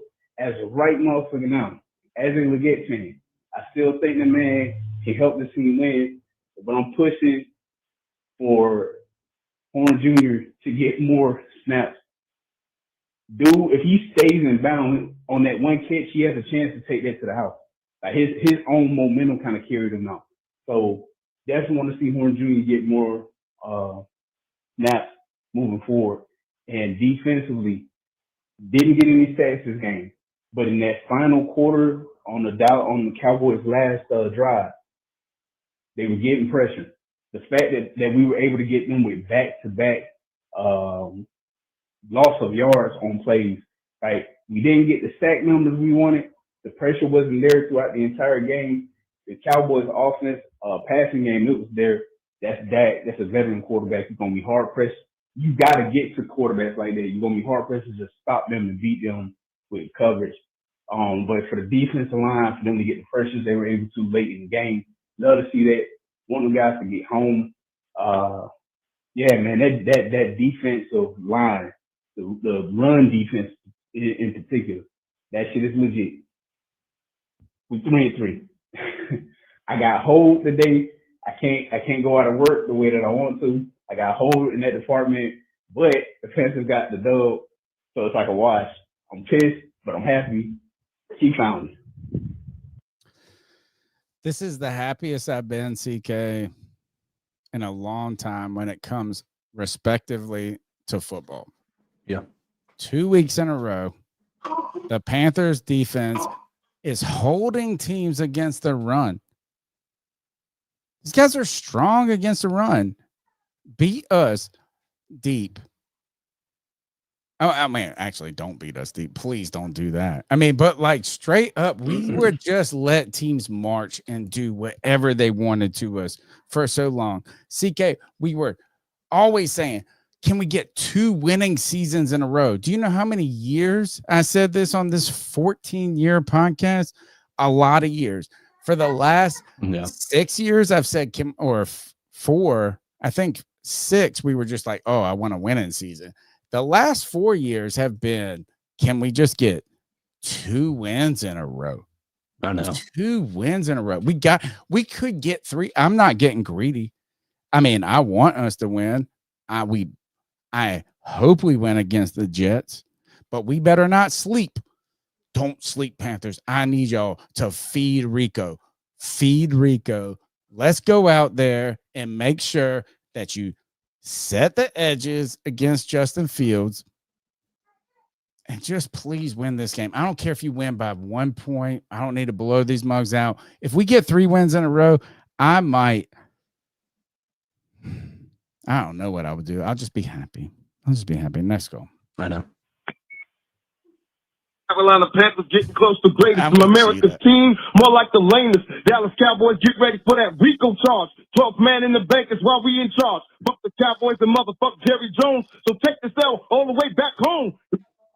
Carolina Panthers getting close to greatest from America's team, more like the lamest. Dallas Cowboys get ready for that Rico charge. 12th man in the bank is while we in charge. Fuck the Cowboys and motherfuck Jerry Jones. So take this L all the way back. Organized crime. Rico charges. That's actually his nickname. We got to give him organized crime. That's my recommendation. Next call. Want to give a shout out to Panther Nation. And from uncle to uncle, I have some Dallas Cowboy jokes for you. You ready for some jokes? What do the Dallas Cowboys and Billy Graham have in common? They both can make 100,000 people stand up and yell, Jesus Christ. How do you keep a Dallas Cowboy out of your yard? Put up a goalpost. Cowboys fans on January 1st. Wait until next year. What's the difference between the Dallas Cowboys and a dollar bill? You can still get 4 quarters out of a dollar bill. What do the Dallas Cowboys and a Chick-fil-A manager have in common? Neither one shows up for work on Sunday. Their locker room has 2 signs: never give up and better luck next year. Are you not entertained? Are you not entertained? Is this not why you are here? Make sure you smash the like button, share and subscribe to the channel, and don't forget to show some love in the motherfucking Cash App. Keep pounding. Oh my God, that's the call of the night. Was that AI? What in the world was that? That was Uncle to Uncle. Unc. Oh my God. Unc. All right. I know here, if you can either in DMs on Twitter or at Carolina Cat Chronicles at gmail.com, if you can identify the last 4 digits of your number, just so I can verify it's Unc to Unc. If you can just DM me the last 4 digits of your number, I will hit you up. I'm going to send you a t-shirt. I'm going to send you a prize or something, because that was just straight fun. And the fact that he said, hey, at least sub up at the end. That's a real Unc. And I would, if I was Jerry, I want Jerry to flick me off. Come on, Jerry, flick me off, please. So we gotta talk about this for a second. Rico Dowdle said after the game last week, telling the Cowboys to buckle up, and I was a bit concerned, because that to me is just like, oh my gosh, that's the stuff that they put on the bulletin board. You know what I mean? That's that type of material that can egg people on. But listen to the before and after of Rico Dowdle. This is last week, this first part. And our friend of the show, Joseph Pearson, asked him a question. Joseph Person, rather, asked him a question about did he have a message for the Cowboys? And this is his response. And this is his response out in his post game today. Is this kind of like a message? Oh, for sure. They got to buckle up. I think they know for sure. Rico, if your message last week was buckle up to the Cowboys, what's your message after the game? They weren't buckled up. Is this kind of like a message? They wasn't buckled up, he said. Love it, man. They were not buckled, and not even close. Yeah. Or maybe you are just a reckless driver, Rico. Keep being reckless. Just drive that fucking car, speed in the school zone. Keep doing it, man. I don't even know if it was them or if it was Rico and our offensive line fucking put it on them, CK. I know. Yeah, it was incredible. I don't even think that it was like them not trying. Like, I don't think they had a chance. He was just, and it wasn't just him. Like, the offensive line needs so much credit on this. And he is a baller and he is a player. And he always does. He always gets yards after contact. Like, somebody puts a hand on him and he don't fall down. And there were like 4 plays in this game, CK, where he tripped over an offensive lineman or a little bit, and he could have been to the house. And it was already like because it was a 10-yard run, we were all like just jumping up and down. This mug was a threat on every effing play. Rico, organized crime. Keep up with it. I got Italian blood in me. I'm all about that organized crime. Actually, my mom hates that all Italians are associated with that. She thinks it gives us a bad rap. Sorry, Nona. Next. Hey guys, it's Chuck from Louisville City. I know this is my 3rd call, but I'm so geeked up I can't stand it. Something I want to keep in mind about next week, and I hope Bryce pays attention to this, is that if y'all remember Bryce's rookie year when he was getting beat up, looked terrible, we played the Bears and we looked so terrible. They didn't look much better, but they beat us. But Justin Fields played in that game. He didn't look good, but he beat us. I think DJ Moore might have scored. But I'll never forget Justin Fields standing on your sideline when Bryce was getting eaten up, getting sacked, turning the ball over, and he was looking down at Bryce like Bryce was a joke. So I hope Bryce keeps that in mind with Mr. Negative 10 yards net passing and they're a weak, pathetic offense. It'll be a fight because the Jets got a good defense. But I hope Bryce Young scorches Justin Fields and we kill the Jets next weekend. Because if you go back and can pull that game up and just look at Justin Fields' attitude towards Bryce Young when he was on there, like he wasn't good enough because of the size, I think it's some payback time. I hope Bryce kills him. He pounded. Where did he see this, CK? I'm not sure. Like, where was that visual? Different draft classes must have been involved in something together. Justin Fields, I wanted the Panthers that draft him that year. Wouldn't have been good for us. He's actually not the worst part of that team. Anyway, we need the Panthers to get 3.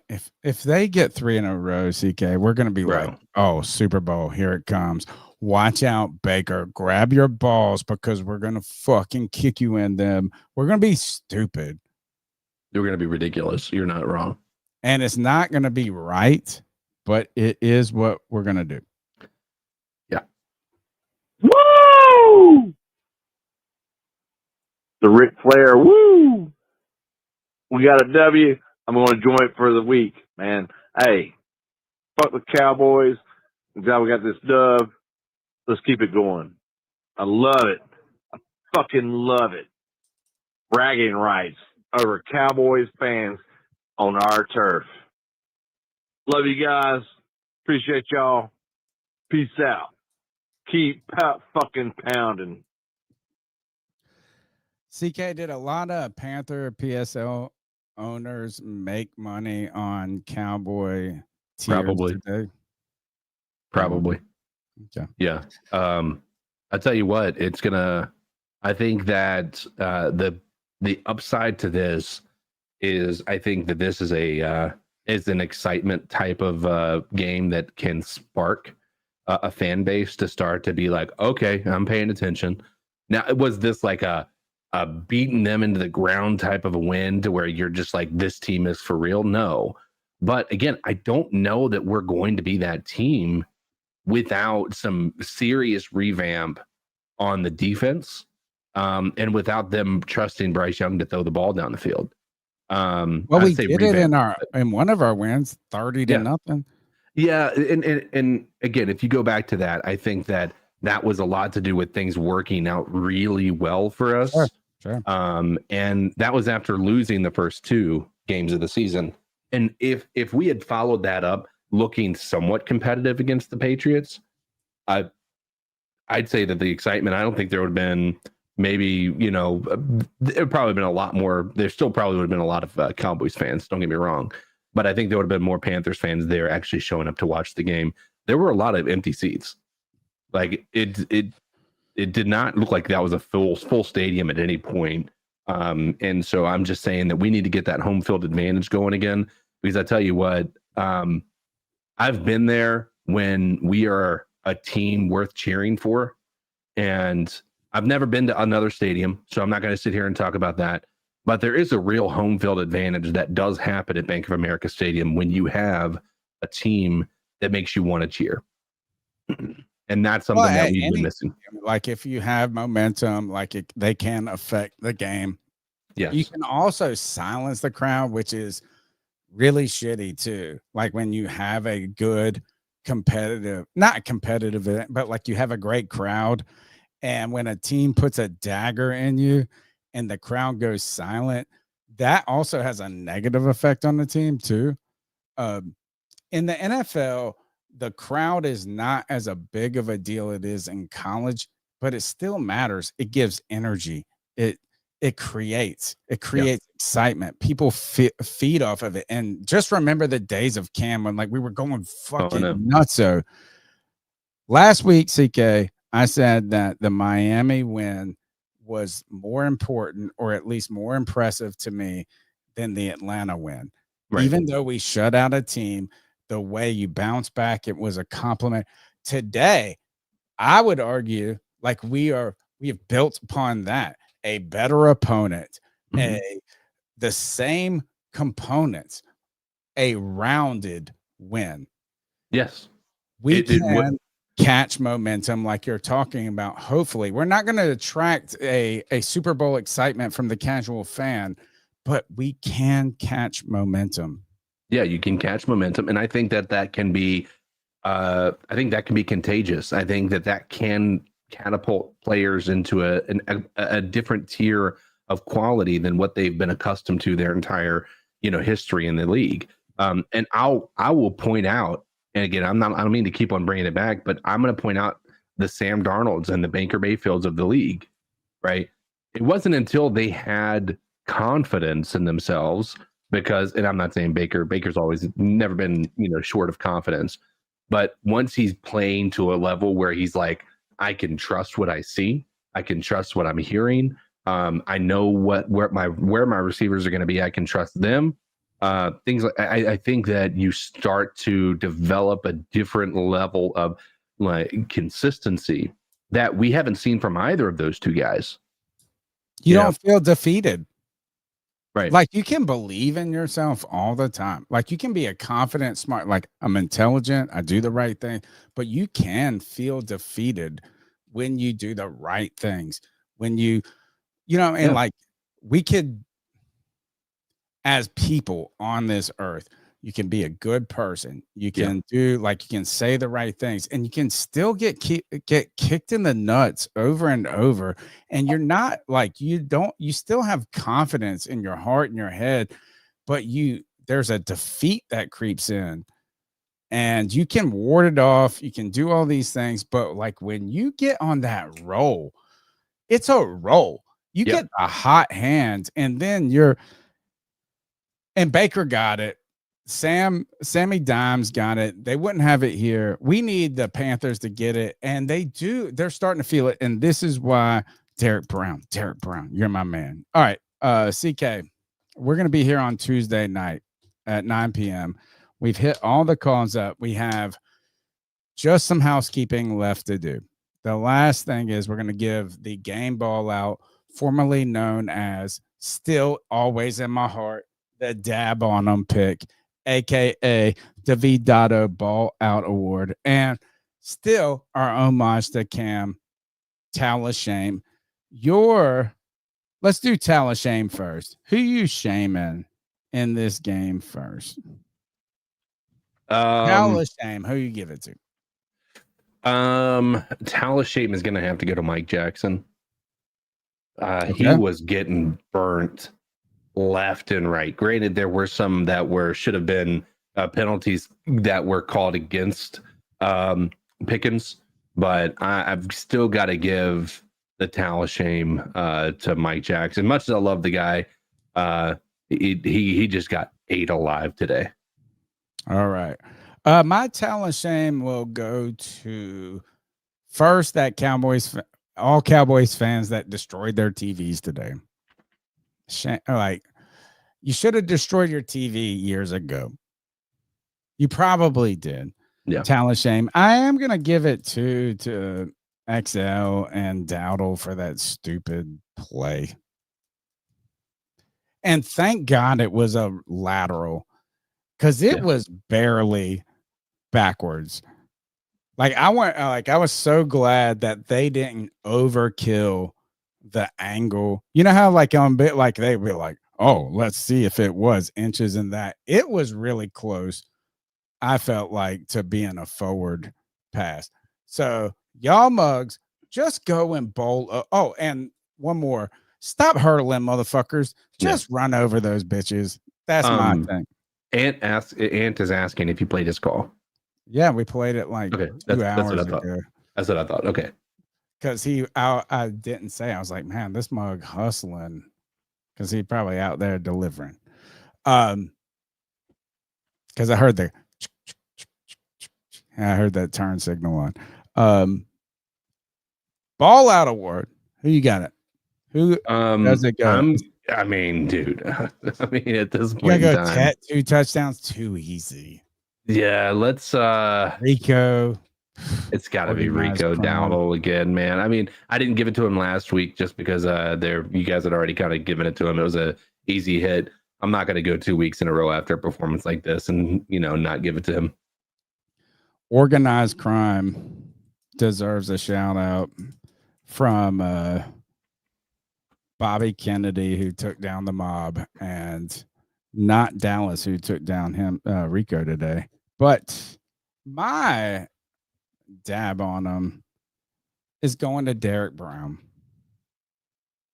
This mug, I told you guys in the loss against Arizona that he was the dog that reminded people to believe in themselves. You mean like the win? The loss to Arizona. No, you said Derek Atlanta. Brown, Okay. Yeah, Derek Brown was such a monster, and we had the onside kick. Like, I feel like Derek Brown is such a boss that it reminds the rest of the crew that they're fucking gangsters. You're in the NFL. You have been shrouded with the Carolina crap. You have, like, he is such a badass that, like, you have to remind yourself you are the top 1% of 1%. And he just fucking destroys people. Yeah. And I think it's created confidence and belief. Yeah. And this team went from being awful on defense to, like, they're holding mugs to nothing. And I'm not saying they're like just trap, like kill y'all like 2015 or 2013 defense. But this turnaround on the run defense is got to be one of the greatest turnarounds on defense in the history of football. Derek Brown, you're my dog. You my David Dotto ball out. You a gangster of gangsters, and you're reminding all these mugs they are part of Rico Dowdle's organized crime network. That's all I got. All right, that's the C3 Panthers post-game show brought to you by CarolinaCatChronicles.com. On Tuesday night, we'll be here live at 9 p.m. Chopping up the latest Panthers news and opinions, getting ready for New York. I got some good New York connects. I'm not organized crime. I'm just a criminal on the internet, robbing y'all time. No, I'm not kidding. Thank you for your time. For sure. Post-game, CK, maybe I've robbed too much of your family time in it's- your life. It's they're mad. They probably already left me.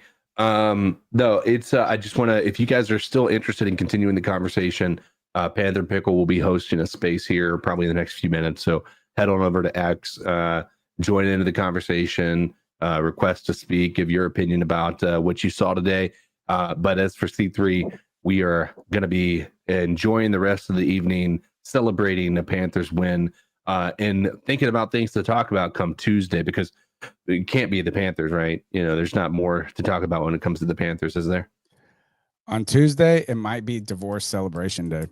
Oh, good. Just gonna let you know. Ooh. It might be we'll see. We'll see. Is that the 14th? I might give away some prizes for that. Who knows? Where is Cody? Went out home media.